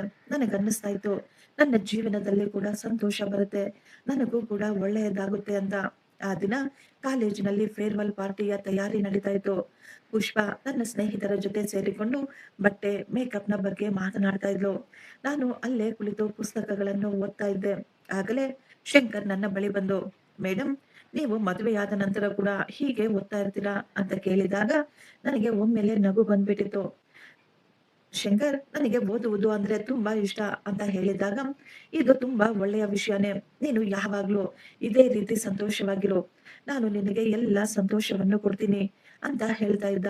ಆದ್ರೆ ಒಳಗೊಳಗೆ ನನಗೆ ತುಂಬಾ ಭಯವಾಗ್ತಾ ಇತ್ತು ಅತ್ತೆಯ ಮಾತುಗಳನ್ನು ನೆನೆಸಿಕೊಂಡು. ಮನೆಯಲ್ಲಿ ಮದುವೆಯ ಏರ್ಪಾಟುಗಳು ಶುರುವಾಗಿದ್ವು. ಮಾವ ಖರ್ಚುಗಳ ಲೆಕ್ಕಾಚಾರವನ್ನು ಹಾಕ್ತಾ ಇದ್ರು. ಅತ್ತೆ ಸಂತೋಷವಾಗಿರುವಂತೆ ತೋರಿಸಿಕೊಳ್ತಾ ಇದ್ರು. ಆದ್ರೆ ಒಳಗೊಳಗೆ ಆಕೆಗೆ ತುಂಬಾ ಕಷ್ಟವಾಗ್ತಾ ಇತ್ತು. ಒಂದು ದಿನ ಪಕ್ಕದ ಮನೆಯವರು ಮನೆಗೆ ಬಂದು ಸಂತೋಷವಾಗಿ ಹೇಳ್ತಾ ಇದ್ರು, ಸಂಧ್ಯಾಳ ಜೀವನವೇ ಬದಲಾಗೋಯ್ತು, ಅವಳು ಎಷ್ಟೊಂದು ಅದೃಷ್ಟವಂತೆ. ಈಗಿನ ಕಾಲದಲ್ಲಿ ಇಂತಹ ಹುಡುಗಿಯರಿಗೆ ಅಂತ ಶ್ರೀಮಂತ ಮನೆತನ ಸಿಗಲು ಸಾಧ್ಯನಾ ಅಂತ ಹೇಳ್ತಾ ಇರ್ಬೇಕಾದ್ರೆ ಅತ್ತೆ ನಗು ನಗುತ್ತಾ, ಎಲ್ಲವೂ ಆ ದೇವರ ಇಚ್ಛೆ ಅಂತ ಹೇಳಿದ್ರು. ಆ ಮಹಿಳೆ ಹೊರಗೆ ಹೋದ ತಕ್ಷಣ ಅತ್ತೆ ಕೋಪವಾಗಿ ಪುಷ್ಪಾಳನ್ನು ಕರೆದು ಹೇಳ್ತಾರೆ, ನನಗೀಗಲೂ ಅರ್ಥವಾಗ್ತಾ ಇಲ್ಲ, ಅವಳ ಜೀವನದಲ್ಲಿ ಇಷ್ಟೊಂದು ಬದಲಾವಣೆ ಹೇಗೆ ಬರಲು ಸಾಧ್ಯವಾಯಿತು ಅಂತ. ಆಗ ಪುಷ್ಪ ಹೇಳ್ತಾ ಇದ್ಲು, ಮಮ್ಮಿ, ಅವಳ ಜೀವನ ಸಂತೋಷವಾಗಿದ್ರೆ ಇದರಲ್ಲಿ ನಿಮ್ಗೇನ್ ಕಷ್ಟ? ಅತ್ತೆ ಕೋಪವಾಗಿ, ಏನು ಕಷ್ಟನಾ? ನಿನಗೆ ಗೊತ್ತಾ ಜನ ಏನ್ ಮಾತನಾಡ್ತಾರೆ ಅಂತ? ಇವರ ಸ್ವಂತ ಮಗಳು ಇನ್ನು ಮನೆಯಲ್ಲೇ ಕೂತ್ಕೊಂಡಿದ್ದಾಳೆ, ಆದ್ರೆ ಆ ಕುಂಟಿ ಮಾತ್ರ ಅಷ್ಟೊಂದು ದೊಡ್ಡ ಮನೆತನದಲ್ಲಿ ಹೋಗಿದ್ದಾಳೆ ಅಂತ ಆಡಿಕೊಳ್ತಾರೆ. ಈ ಮಾತು ಕೇಳಿ ಪುಷ್ಪ ಕೂಡ ಸುಮ್ಮನಾಗ್ಬಿಟ್ಟಿದ್ಲು. ಅತ್ತೆ ಸ್ವಲ್ಪ ಸಮಯ ಏನೋ ಯೋಚಿಸ್ತಾ ಇದ್ರು. ನಂತರ ಹೇಳಿದ್ರು, ಗಂಡಿನ ಮನೆಯವರಿಗೆ ಇವಳ ಕಾಲಿನ ಬಗ್ಗೆ ಇನ್ನು ಪೂರ್ತಿಯಾಗಿ ಗೊತ್ತಾದ್ರೆ ಆಗ ಅವರ ಈ ಸಂಬಂಧವನ್ನು ಮುರಿದು ಹಾಕಬಹುದು. ಪುಷ್ಪ ಶಾಕ್ ಆಗಿ, ಅಮ್ಮ, ನಿಮ್ಮ ಮಾತಿನ ಅರ್ಥವೇನು ಅಂತ ಕೇಳ್ತಾ ಇದ್ಲು. ಸಂಬಂಧಗಳು ಮುರಿಯಲು ಯಾವಾಗಲೂ ಗಲಾಟೆಗಳೇ ಆಗ್ಬೇಕಾಗಿಲ್ಲ, ಅನುಮಾನ ಹೊಂದಿದ್ರೆ ಸಾಕು. ಈ ಮಾತು ಕೇಳಿ ಪುಷ್ಪಾಗೆ ಕೂಡ ಭಯವಾಗಿತ್ತು. ಅವಳಿಗೂ ಅನ್ನಿಸ್ತಾ ಇತ್ತು, ನನ್ನ ಅಮ್ಮನಿಗೆ ಕೇವಲ ಹೊಟ್ಟೆ ಉರಿ ಮಾತ್ರವಲ್ಲ, ಇವರು ಏನೋ ತಪ್ಪಾಗಿ ಮಾಡಲು ಯೋಚನೆ ಮಾಡ್ತಾ ಇದ್ದಾರೆ ಅಂತ. ಆ ದಿನ ನನ್ನ ಮದುವೆಯ ದಿನ. ಮನೆಯೆಲ್ಲ ಹೂವುಗಳಿಂದ ಲೈಟ್ಗಳಿಂದ ಅಲಂಕಾರಗೊಂಡಿತ್ತು. ನೆಂಟರೆಲ್ಲ ಮನೆಗೆ ಬಂದಿದ್ರು. ಮನೆಯಲ್ಲಿ ಮದುವೆಯ ತಯಾರಿಗಳು ಜೋರಾಗಿ ನಡೀತಾ ಇದ್ವು. ಎಲ್ಲವೂ ಸುಂದರವಾದ ಕನಸಿನಂತೆ. ನಾನು ನನ್ನ ರೂಮಿನಲ್ಲಿ ಮದುಮಗಳಾಗಿ ತಯಾರಾಗ್ತಾ ಇದ್ದೆ. ನನ್ನ ಕೈಗಳಲ್ಲಿ ಮೆಹಂದಿ ಕೂಡ ಹಾಕಲಾಗಿತ್ತು. ಅಮ್ಮ ಪದೇ ಪದೇ ನನಗೆ ದೃಷ್ಟಿ ತೆಗಿತಾ ಇದ್ರು. ಅವರ ಮನಸ್ಸಿನಲ್ಲಿ ಎಷ್ಟೊಂದು ಸಂತೋಷ ಮತ್ತು ಭಯ ಕೂಡ ತುಂಬಿಕೊಂಡಿತ್ತು. ಅಮ್ಮನಿಗೂ ಕೂಡ ನಂಬಿಕೆನೆ ಬರ್ಲಿಲ್ಲ ಅನ್ಸುತ್ತೆ, ನನ್ನ ಮಗಳ ಜೀವನ ಈ ರೀತಿ ಬದಲಾಗಬಹುದು ಅಂತ. ಅಮ್ಮ ರೂಮಿನಿಂದ ಹೊರಗೆ ಹೋದ್ಮೇಲೆ ಆಗಲೇ ಅತ್ತೆ ನನ್ನ ರೂಮಿಗೆ ಬಂದಿದ್ರು. ಅವರು ನಗು ನಗುತ್ತಲೇ ಹೇಳಿದ್ರು, ಸಂಧ್ಯಾ, ಸ್ಟೋರ್ ರೂಮ್ಗೆ ಹೋಗಿ ಆ ಕೆಂಪು ಬಾಕ್ಸ್ ಅನ್ನು ತೆಗೆದುಕೊಂಡು ಬಾ. ಅದರಲ್ಲಿ ಮದುವೆಯ ಕೆಲವು ಇಂಪಾರ್ಟೆಂಟ್ ವಸ್ತುಗಳಿದಾವೆ ಅಂತ. ಅತ್ತೆ, ನೀವು ಬೇರೆ ಯಾರನ್ನಾದರೂ ಕಳಿಸಬಹುದಲ್ವಾ ಅಂತ ನಾನು ಹೇಳಿದಾಗ ಅತ್ತೆ ಹೇಳಿದ್ರು, ಎಲ್ಲರೂ ಕೆಲಸದಲ್ಲಿ ವ್ಯಸ್ತವಾಗಿದ್ದಾರೆ, ನನಗೆ ಈಗಲೇ ಆ ಬಾಕ್ಸ್ ಬೇಕಾಗಿತ್ತು ಅಂತ ಹೇಳಿ. ನಾನು ನನ್ನ ಬಟ್ಟೆಗಳನ್ನು ಸರಿ ಮಾಡಿಕೊಂಡು ಸ್ಟೋರ್ ರೂಮಿನ ಕಡೆ ಹೋದೆ. ಆ ರೂಮು ಮನೆಯ ಹಿಂದಿನ ಭಾಗದಲ್ಲಿತ್ತು. ನಾನು ಸ್ಟೋರ್ ರೂಮಿನೊಳಗೆ ಹೋಗಿ ಸಾಮಾನುಗಳನ್ನು ಹುಡುಕ್ತಾ ಇರ್ಬೇಕಾದ್ರೆ ನನಗೆ ಸಾಮಾನುಗಳೇ ಸಿಗ್ಲಿಲ್ಲ. ನಾನು ಈಗ ಅತ್ತೆಯನ್ನು ಕೇಳೋಣ ಅಂತ ವಾಪಸ್ ಹಿಂದೆ ತಿರುಗಿ ಬಾಗಿಲಿನ ಕಡೆ ಬಂದೆ. ಆದ್ರೆ ಬಾಗಿಲು ಹೊರಗಿನಿಂದ ಲಾಕ್ ಮಾಡಲಾಗಿತ್ತು. ನಾನು ಶಾಕ್ ಆಗಿ ಅಲ್ಲೇ ನಿಂತು ಬಿಟ್ಟೆ. ಅತ್ತೆ, ಅತ್ತೆ, ಬಾಗಿಲು ತೆಗೀರಿ ಅಂತ ನಾನು ಬಾಗಿಲನ್ನ ತಡ್ತಾ ಇದ್ದೆ. ನನಗೆ ಈಗ ತುಂಬಾ ಭಯವಾಗ್ತಾ ಇತ್ತು. ಅತ್ತೆ, ದಯವಿಟ್ಟು ಬಾಗಿಲು ತೆಗೀರಿ, ನೀವಿದೇನ್ ಮಾಡ್ತಾ ಇದ್ದೀರಾ ಅಂತ ನಾನು ಕೇಳಿಕೊಳ್ತಾ ಇದ್ದೆ. ನನಗೆ ಈಗ ಅರ್ಥವಾಗಿತ್ತು, ಅತ್ತೆ ಇದೆಲ್ಲವನ್ನು ಬೇಕಂತಲೇ ಮಾಡಿದ್ದಾರೆ. ನಾನು ಈಗ ಅಳುತ್ತಾ ಜೋರು ಜೋರಾಗಿ ಕೂಗ್ತಾ ಇದ್ದೆ, ಯಾರಾದ್ರೂ ಬನ್ನಿ, ಪ್ಲೀಸ್ ಯಾರಾದ್ರೂ ಬನ್ನಿ, ಈ ಬಾಗಿಲು ತೆಗೀರಿ, ನಾನು ಇಲ್ಲಿ ಒಳಗಡೆ ಸಿಕ್ಕಿ ಹಾಕಿಕೊಂಡಿದ್ದೀನಿ ಅಂತ. ಆದ್ರೆ ಆ ರೂಮು ಮನೆಯ ಹಿಂದೆ ಇದ್ದಿದ್ದರಿಂದ, ಮನೆಯಲ್ಲಿ ತುಂಬಾ ನೆಂಟರು ಮತ್ತು ಗಲಾಟೆಗಳು ಇದ್ದಿದ್ದರಿಂದ ನನ್ನ ಧ್ವನಿ ಯಾರಿಗೂ ಕೇಳಿಸ್ಲಿಲ್ಲ ಅನ್ಸುತ್ತೆ. ಆಗಲೇ ಶಂಕರ್ ಮತ್ತು ಅವರ ಕಡೆಯವರೆಲ್ಲರೂ ಬಂದಿದ್ರು. ಅವನ ಕಣ್ಣುಗಳು ನನ್ನನ್ನೇ ಹುಡುಕಾಡ್ತಾ ಇದ್ವು. ಆಗ ಅತ್ತೆ ಅಳುತ್ತಾ ಹೇಳ್ತಾ ಇದ್ಲು, ನಮ್ಮ ಗೌರವ, ನಮ್ಮ ಮಾನ ಮರ್ಯಾದೆ ಎಲ್ಲವೂ ಹಾಳಾಗಿ ಹೋಯ್ತು ಅಂತ. ಮಾವ ಕೂಡ ಗಾಬರಿಯಾಗಿ ಕೇಳ್ತಾ ಇದ್ರು, ಏನಾಯ್ತು, ನೀನು ಯಾಕೆ ಈ ರೀತಿ ಅಳ್ತಾ ಇದೀಯಾ? ಅತ್ತೆ ಇನ್ನು ಜೋರು ಜೋರಾಗಿ ಅಳುತ್ತಾ, ಸಂಧ್ಯಾ, ನಮ್ಮ ಸಂಧ್ಯಾ ಓಡಿ ಹೋಗಿದ್ದಾಳೆ ಅಂತ ಹೇಳಿದಾಗ ಮನೆಯಲ್ಲಿದ್ದ ಎಲ್ಲರೂ ಶಾಕ್ ಆಗಿ ಹಾಗೆಯೇ ನಿಂತು ಬಿಟ್ಟಿದ್ರು. ಇದು ಹೇಗೆ ಸಾಧ್ಯ ಎಂದು ಅವರೆಲ್ಲರೂ ಮಾತನಾಡಿಕೊಳ್ತಾ ಇದ್ರು. ಯಾರಿಗೂ ನಂಬಿಕೆನೇ ಬರ್ಲಿಲ್ಲ, ಈ ರೀತಿ ಕೂಡ ಆಗಬಹುದು ಅಂತ. ನನ್ನ ಅಮ್ಮ ಅಳುತ್ತಲೇ ಹೇಳ್ತಾ ಇದ್ರು, ಇಲ್ಲ, ಇದೆಲ್ಲ ಸುಳ್ಳು, ನನ್ನ ಮಗಳು ಆ ರೀತಿ ಮಾಡಲು ಸಾಧ್ಯನೇ ಇಲ್ಲ. ಆದ್ರೆ ಅತ್ತೆ ಮಾತ್ರ ಅಳುತ್ತಾ ನಾಟಕವಾಡುತ್ತಾ, ಅವಳು ತನ್ನ ರೂಮಿನಲ್ಲಿ ಕಾಣಿಸ್ತಾನೆ ಇಲ್ಲ, ಯಾರ ಜೊತೆ ಓಡಿ ಹೋಗಿದ್ದಾಳೋ ಏನೋ ನಮಗೆ ಗೊತ್ತೇ ಇಲ್ಲ ಅಂತ ಹೇಳ್ತಾ ಇದ್ರು. ಶಂಕರ್ಗೆ ಈಗ ತುಂಬಾ ಕೋಪ ಬಂದಿತ್ತು. ಅವನಿಗೆ ಈ ಮಾತಿನ ಮೇಲೆ ನಂಬಿಕೆನೆ ಬರ್ಲಿಲ್ಲ. ಯಾಕೆಂದ್ರೆ ನನ್ನ ಬಗ್ಗೆ ಶಂಕರ್ಗೆ ತುಂಬಾ ಚೆನ್ನಾಗಿ ಗೊತ್ತಿತ್ತು. ಅವನು ನನ್ನನ್ನು ಚೆನ್ನಾಗಿ ಅರ್ಥ ಮಾಡಿಕೊಂಡಿದ್ದ. ಆಗಲೇ ನನ್ನ ಅತ್ತೆ ಶಂಕರ್ನ ಅಪ್ಪ ಅಮ್ಮನೆ ಮುಂದೆ ಕೈ ಜೋಡಿಸಿ, ನಮ್ಮ ಒಬ್ಬ ಮಗಳು ನಮ್ಮ ಮಾನ ಮರ್ಯಾದೆ ತೆಗೆದು ಓಡಿ ಹೋಗಿದ್ದಾಳೆ. ನೀವು ಒಪ್ಪಿಕೊಂಡ್ರೆ ನನ್ನ ಇನ್ನೊಬ್ಬ ಮಗಳು ರೆಡಿಯಾಗಿದ್ದಾಳೆ. ಅವಳನ್ನು ನೀವು ನಿಮ್ಮ ಮನೆಯ ಸೊಸೆಯನ್ನಾಗಿ ಮಾಡ್ಕೋಬಹುದು. ಈಗ ನೀವು ನನ್ನ ಮಗಳನ್ನು ಮದುವೆ ಮಾಡಿಕೊಂಡ್ರೆ ನಮ್ಮಿಬ್ಬರ ಮನೆಯ ಗೌರವ ಉಳಿಯುತ್ತೆ ಅಂತ ಹೇಳ್ತಾ ಇದ್ರು. ಪುಷ್ಪ ಶಾಕ್ ಆಗಿ ಹಾಗೆಯೇ ನಿಂತು ಬಿಟ್ಟಿದ್ಲು. ಅವಳಿಗೆ ನಂಬಿಕೆನೆ ಬರ್ಲಿಲ್ಲ, ನನ್ನ ಅಮ್ಮ ಈ ರೀತಿ ಕೂಡ ಮಾಡಬಹುದಾ ಅಂತ. ಈಗ ಆ ಮನೆಯಲ್ಲಿ ಪೂರ್ತಿ ಟೆನ್ಷನ್ ನ ವಾತಾವರಣ ಉಂಟಾಗ್ಬಿಟ್ಟಿತ್ತು. ಆಗಲೇ ಶಂಕರ್ ಕೋಪವಾಗಿ ಹೇಳಿದ್ರು, ಸಾಕು ಮಾಡಿ, ಇದು ತುಂಬಾ ಆಗೋಯ್ತು. ನಿಮ್ಮ ಈ ನಾಟಕವನ್ನು ಇನ್ನು ಮುಗಿಸಿ. ನೀವು ಹೇಳುವಂತಹ ಹುಡುಗಿ ಸಂಧ್ಯಾ ಅಲ್ಲ. ಅತ್ತೆ ತಕ್ಷಣ ಹೇಳಿದ್ರು, ಮಗ, ಅವಳು ಮನೆಯಲ್ಲಿ ಎಲ್ಲೂ ಕಾಣಿಸ್ತಾ ಇಲ್ಲಪ್ಪ. ಕಾಣಿಸ್ತಾ ಇಲ್ಲ ಅಂದ್ರೆ ನೀವು ಹುಡುಕಾಡಿ. ನೀವು ಹುಡುಕುವುದನ್ನು ಬಿಟ್ಟು ಯಾಕೆ ಈ ರೀತಿ ಇಲ್ಲ ಸಲ್ಲದ್ದನ್ನು ಅವಳ ವಿರುದ್ಧ ಹಬ್ಬಿಸ್ತಾ ಇದ್ದೀರಾ? ನಾನು ಕೇವಲ ಸಂಧ್ಯಾ ಜೊತೆ ಮಾತ್ರ ಮದ್ವೆ ಮಾಡ್ಕೊಳ್ತೀನಿ ಅಂತ ಹೇಳಿದಾಗ ಅತ್ತೆ ಕೂಡ ಶಾಕ್ ಆಗ್ಬಿಟ್ಟಿದ್ರು. ಶಂಕರ್ ಈಗ ಮನೆಯನ್ನು ನೀಟಾಗಿ ಗಮನಿಸ್ತಾ ಇದ್ದ. ಅವನಿಗೆ ಅನ್ನಿಸ್ತಾ ಇತ್ತು, ಆ ಮನೆಯಲ್ಲಿ ಎಲ್ಲೋ ಏನೋ ತಪ್ಪು ನಡೀತಾ ಇದೆ ಅಂತ. ಆ ಗಲಾಟೆಗಳ ಮಧ್ಯೆ ಶಂಕರ್ಗೆ ಎಲ್ಲೋ ದೂರದಲ್ಲಿ ನಿಧಾನವಾಗಿ ಯಾರೋ ಬಾಗಿಲು ತಟ್ಟುತ್ತಿರುವ ಶಬ್ದ ಕೇಳಿಸಿತು. ಶಂಕರ್ ತಕ್ಷಣ ಆ ಶಬ್ದವನ್ನು ಹಿಂಬಾಲಿಸುತ್ತಾ ಮನೆಯ ಹಿಂದೆ ಬಂದಿದ್ದ. ಆ ಶಬ್ದ ಯಾರಿಗೂ ಕೇಳಿಸದೇ ಇದ್ರು ಶಂಕರ್ನ ಹೃದಯಕ್ಕೆ ಮಾತ್ರ ಆ ಶಬ್ದ ಕೇಳಿಸ್ತಾ ಇತ್ತು. ಶಂಕರ್ ತಕ್ಷಣ ಮನೆಯ ಹಿಂದೆ ಬಂದ್ಬಿಟ್ಟಿದ್ರು. ಎಲ್ಲರೂ ಎಷ್ಟೋ ಆಶ್ಚರ್ಯವಾಗಿ ಅವರನ್ನೇ ನೋಡ್ತಾ ಇದ್ರು. ಇವನು ಎಲ್ಲಿಗೆ ಹೋಗ್ತಾ ಇದ್ದಾನೆ ಅಂತ. ನಾನು ಸ್ಟೋರ್ ರೂಮಿನಲ್ಲಿ ಅಳುತ್ತಾ ಜೋರಾಗಿ ಬಾಗಿಲು ತಟ್ತಾ ಇದ್ದೆ. ಬಾಗಿಲು ತಟ್ಟಿ ತಟ್ಟಿ ನನ್ನ ಕೈಗಳೆಲ್ಲವೂ ಕೆಂಪಗಾಗ್ಬಿಟ್ಟಿದ್ವು. ಕಿರುಚಾಡಿ ನನ್ನ ಗಂಟಲುಗಳೆಲ್ಲ ನೋವು ಬರ್ತಾ ಇತ್ತು. ದಯವಿಟ್ಟು ಯಾರಾದರೂ ಬಂದು ಬಾಗಿಲು ತೆಗೀರಿ ಅಂತ ನಾನು ಅಳ್ತಾನೆ ಕೇಳ್ತಾ ಇದ್ದೆ. ಆಗಲೇ ಯಾರೋ ನನ್ನ ರೂಮಿನ ಕಡೆ ಬರುತ್ತಿರುವ ಶಬ್ದ ಕೇಳಿಸ್ತು. ಸಂಧ್ಯಾ, ನೀನು ಎಲ್ಲಿದ್ದೀಯಾ? ಈ ಶಬ್ದ ಕೇಳಿದ ತಕ್ಷಣ ಒಂದು ಕ್ಷಣ ನಾನು ಶಾಕ್ ಆಗಿದ್ದೆ. ಇದು ಇದು ನನ್ನ ಶಂಕರ್ನ ಧ್ವನಿ. ನಾನು ಈಗ ಅಳುತ್ತಾ, ಶಂಕರ್, ನಾನು ಇಲ್ಲೇ ಇದ್ದೀನಿ, ಬೇಗ ಈ ಬಾಗಿಲನ್ನು ತೆಗಿ ಅಂತ ಹೇಳಿದಾಗ ಮರುಕ್ಷಣವೇ ಆ ಬಾಗಿಲು ಓಪನ್ ಆಗಿತ್ತು. ನಾನು ಭಯದಿಂದ ನಡುಗುತ್ತಾ ಎದುರುಗಡೆ ನಿಂತಿದ್ದ ಶಂಕರ್‌ನನ್ನು ತಬ್ಬಿಕೊಂಡೆ. ಶಂಕರ್ ನನ್ನನ್ನು ಸಮಾಧಾನ ಮಾಡ್ತಾ ಇದ್ದ. "ಸಂಧ್ಯಾ, ನೀನು ಚೆನ್ನಾಗಿದ್ದೀಯಾ ತಾನೇ?" ಅಂತ ಕೇಳ್ತಾ ಇದ್ದ. ಸ್ವಲ್ಪ ಸಮಯದಲ್ಲೇ ಎಲ್ಲ ಸಂಬಂಧಿಕರು ಮನೆಯ ಹಿಂದುಗಡೆ ಬಂದ್ಬಿಟ್ಟಿದ್ರು. ನನ್ನನ್ನು ಆ ರೂಮಿನಲ್ಲಿ ಆ ಸ್ಥಿತಿಯಲ್ಲಿ ನೋಡಿ ಎಲ್ಲರೂ ಶಾಕ್ ಆಗ್ಬಿಟ್ಟಿದ್ರು. ಅಮ್ಮ ನನ್ನನ್ನು ನೋಡಿ ಅಳುತ್ತಾ ತಬ್ಬಿಕೊಂಡಿದ್ರು. "ಮಗಳೇ, ನೀನು ಇಲ್ಲಿ ಏನ್ ಮಾಡ್ತಾ ಇದೀಯಾ?" ಅಂತ ಅವರು ಅಳ್ತಾ ಇದ್ರು. ನಮ್ಮ ಮಾವ ಕೂಡ ಎಷ್ಟೋ ಗಾಬರಿಯಿಂದ ಕೇಳಿದ್ರು, "ಮಗಳೇ, ಇದೆಲ್ಲ ಹೇಗೆ ನಡೀತು?" ಅಂತ. ನಾನು ಅಳುತ್ತಾ ಭಯದಿಂದ ಅತ್ತೆಯನ್ನೇ ನೋಡ್ತಾ ಇದ್ದೆ. ಆಕೆ ಒಂದು ಕ್ಷಣ ಭಯ ಪಟ್ಟುಕೊಂಡಿದ್ಲು. ನಾನು ಈಗ ಧೈರ್ಯವಾಗಿ ಹೇಳಿದೆ, "ಅತ್ತೆ ನನ್ನನ್ನು ಇಲ್ಲಿ ಕೂಡಿ ಹಾಕಿದ್ದಾಳೆ" ಅಂತ. ಈ ಮಾತು ಕೇಳಿದ ತಕ್ಷಣ ಎಲ್ಲರಿಗೂ ತುಂಬಾ ಕೋಪ ಬಂದ್ಬಿಟ್ಟಿತ್ತು. ಎಲ್ಲರೂ ಈಗ ಕೋಪದಿಂದ ಅತ್ತೆಯನ್ನೇ ನೋಡ್ತಾ ಇದ್ರು. ಆದ್ರೆ ಅತ್ತೆ ಮಾತ್ರ ಕೋಪವಾಗಿ ನನ್ನನ್ನೇ ನೋಡುತ್ತಾ, "ನೀನ್ ಇದೇನ್ ಮಾತನಾಡ್ತಾ ಇದೀಯಾ? ನಾನು ಇವಳನ್ನು ಇಲ್ಲಿ ಕೂಡಿ ಹಾಕಿಲ್ಲ. ನಾನು ಇವಳನ್ನು ಇಲ್ಲಿ ಯಾಕೆ ಕೂಡಿ ಹಾಕ್ಬೇಕು?" ಅಂತ ಅವರು ಈಗ ಜೋರಾಗಿ ಅಳುತ್ತಾ, "ಇವಳು ಸುಳ್ಳು ಹೇಳ್ತಾ ಇದ್ದಾಳೆ. ಇವಳು ಇಲ್ಲಿ ಹೇಗೆ ಬಂದ್ಲು ಅಂತ ನನಗೆ ಗೊತ್ತೇ ಇಲ್ಲ" ಅಂತ ಹೇಳ್ತಾ ಇದ್ರು. ಮಾವ ಕೋಪದಿಂದ, "ನನಗೆ ಈಗ ಸತ್ಯ ಗೊತ್ತಾಗ್ಬೇಕು. ಸತ್ಯ ಏನು?" ಅಂತ ಅತ್ತೆಯನ್ನು ಗಟ್ಟಿಯಾಗಿ ಗದರಿಸಿ ಕೇಳಿದಾಗ ಅತ್ತೆ ಹೇಳಿದ್ರು, "ನಾನು ಮದುವೆಯ ಕೆಲಸದಲ್ಲಿ ವ್ಯಸ್ತವಾಗಿದ್ದೆ. ನನಗೆ ಗೊತ್ತಾಗ್ಲಿಲ್ಲ ಇವಳು ಇಲ್ಲಿ ಯಾವಾಗ ಹೇಗೆ ಬಂದ್ಲು ಅಂತ. ಮತ್ತು ಬಾಗಿಲು ಯಾರು ಮುಚ್ಚಿಬಿಟ್ರು ಅಂತ. ನಾನು ಹೇಳ್ಬೇಕು ಅಂತ ಅಂದುಕೊಂಡೆ, ಇವರೇ ನನ್ನನ್ನು ಇಲ್ಲಿಗೆ ಕಳಿಸಿದ್ದು ಅಂತ. ಆದ್ರೆ ಅಷ್ಟರಲ್ಲೇ ಶಂಕರ್ ನನ್ನ ಕೈಯನ್ನು ಹಿಡಿದುಕೊಂಡ್ರು. ಶಂಕರ್ ಎಲ್ಲರ ಮುಂದೆ ಹೇಳಿದ್ರು, "ಸತ್ಯ ಏನೇ ಆಗಿದ್ರು ಒಂದು ಮಾತಂತೂ ನಿಜ, ನನ್ನ ಸಂಧ್ಯಾ ಎಲ್ಲಿಯೂ ಓಡಿ ಹೋಗಿಲ್ಲ." ಸ್ವಲ್ಪ ಸಮಯದ ನಂತರ ಅಲ್ಲಿನ ಪರಿಸ್ಥಿತಿಗಳು ಈಗ ಶಾಂತವಾಗಿದ್ವು. ನನ್ನ ಅಮ್ಮ ಮಾತ್ರ ಇನ್ನೂ ಅಳ್ತಾನೆ ಇದ್ರು. ನನಗೂ ಒಳಗೊಳಗೆ ತುಂಬಾ ಜಾಸ್ತಿ ಭಯವಾಗ್ತಾ ಇತ್ತು. ಆದ್ರೆ ಶಂಕರ್ ಪೂರ್ತಿ ಸಮಯ ನನ್ನ ಜೊತೆಯಲ್ಲೇ ಕುಳಿತುಕೊಂಡಿದ್ದ, ನನ್ನ ಕೈಯನ್ನು ಹಿಡಿದುಕೊಂಡು. ಅದೇ ದಿನ ನಮ್ಮ ಮದುವೆ ನಡೆದು ಹೋಯಿತು. ನನಗೆ ಪ್ರತಿ ಕ್ಷಣ ಅದೇ ಘಟನೆಗಳು ನೆನಪಿಗೆ ಬರ್ತಾ ಇದ್ವು. ಒಂದು ವೇಳೆ ಶಂಕರ್ ನನ್ನನ್ನು ಹುಡುಕದೇ ಇದ್ದಿದ್ರೆ ಈ ದಿನ ನನ್ನ ಜೀವನವೇ ಹಾಳಾಗ್ಬಿಡ್ತಾ ಇತ್ತು ಅಂತ ನಾನು ಯೋಚಿಸ್ತಾ ಇದ್ದೆ. ಶಂಕರ್ ನನ್ನ ಕೈಯನ್ನು ಹಿಡಿದುಕೊಂಡು, "ನೀನು ಹೆದರಿಕೊಳ್ಳುವ ಅವಶ್ಯಕತೆ ಇಲ್ಲ. ನಿನ್ನ ಜೊತೆ ನಾನಿದ್ದೇನೆ" ಅಂತ ಧೈರ್ಯ ಹೇಳಿದ್ರು. ಅವರ ಮಾತು ಕೇಳಿ ನನಗೆ ಎಷ್ಟೋ ಸಂತೋಷ ಮತ್ತು ನೆಮ್ಮದಿಯಾಗಿತ್ತು. ಅತ್ತೆ ಮನೆಗೆ ಹೋಗ್ಬೇಕಾದ್ರೆ ಅಮ್ಮ ನನ್ನನ್ನು ತಬ್ಬಿಕೊಂಡು ಜೋರಾಗಿ ಅಳ್ತಾ ಇದ್ರು. ಅಮ್ಮನನ್ನು ತಬ್ಬಿಕೊಂಡು ನಾನು ಕೂಡ ಅಳ್ತಾ ಇದ್ದೆ. ಆದ್ರೆ ನಾನು ಈಗ ಸಂತೋಷವಾಗಿದ್ದೆ. ಮೊಟ್ಟ ಮೊದಲ ಬಾರಿ ನನಗನ್ನಿಸ್ತಾ ಇತ್ತು, ಇನ್ನು ಮೇಲೆ ಯಾರ ಬೈಗುಳವನ್ನು ಕೇಳಿಕೊಂಡು ನಾನು ಜೀವನ ನಡೆಸುವ ಅವಶ್ಯಕತೆ ಇಲ್ಲ ಅಂತ. ಕಾರಿನಲ್ಲಿ ಕುಳಿತು ಹೋಗ್ಬೇಕಾದ್ರೆ ನಾನು ಒಮ್ಮೆ ಹಿಂದೆ ತಿರುಗಿ ನನ್ನ ಮನೆಯನ್ನು ನೋಡಿದೆ. ನನ್ನ ಅತ್ತೆ ಕೂಡ ಅಲ್ಲೇ ಹೊರಗೆ ನಿಂತುಕೊಂಡಿದ್ರು. ಅವರನ್ನು ನೋಡಿ ನನಗೆ ಅವರ ಮೇಲೆ ಯಾವುದೇ ರೀತಿಯ ಕೋಪ ಮತ್ತು ದ್ವೇಷ ಬರಲಿಲ್ಲ.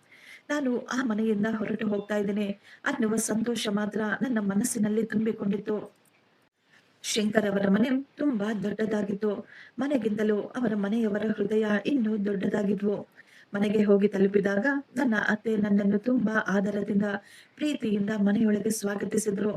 ನನ್ನ ಅತ್ತೆ ಹೇಳಿದ್ರು, "ಮಗಳೇ, ಈ ದಿನದಿಂದ ಈ ಮನೆ ನಿನ್ನದು."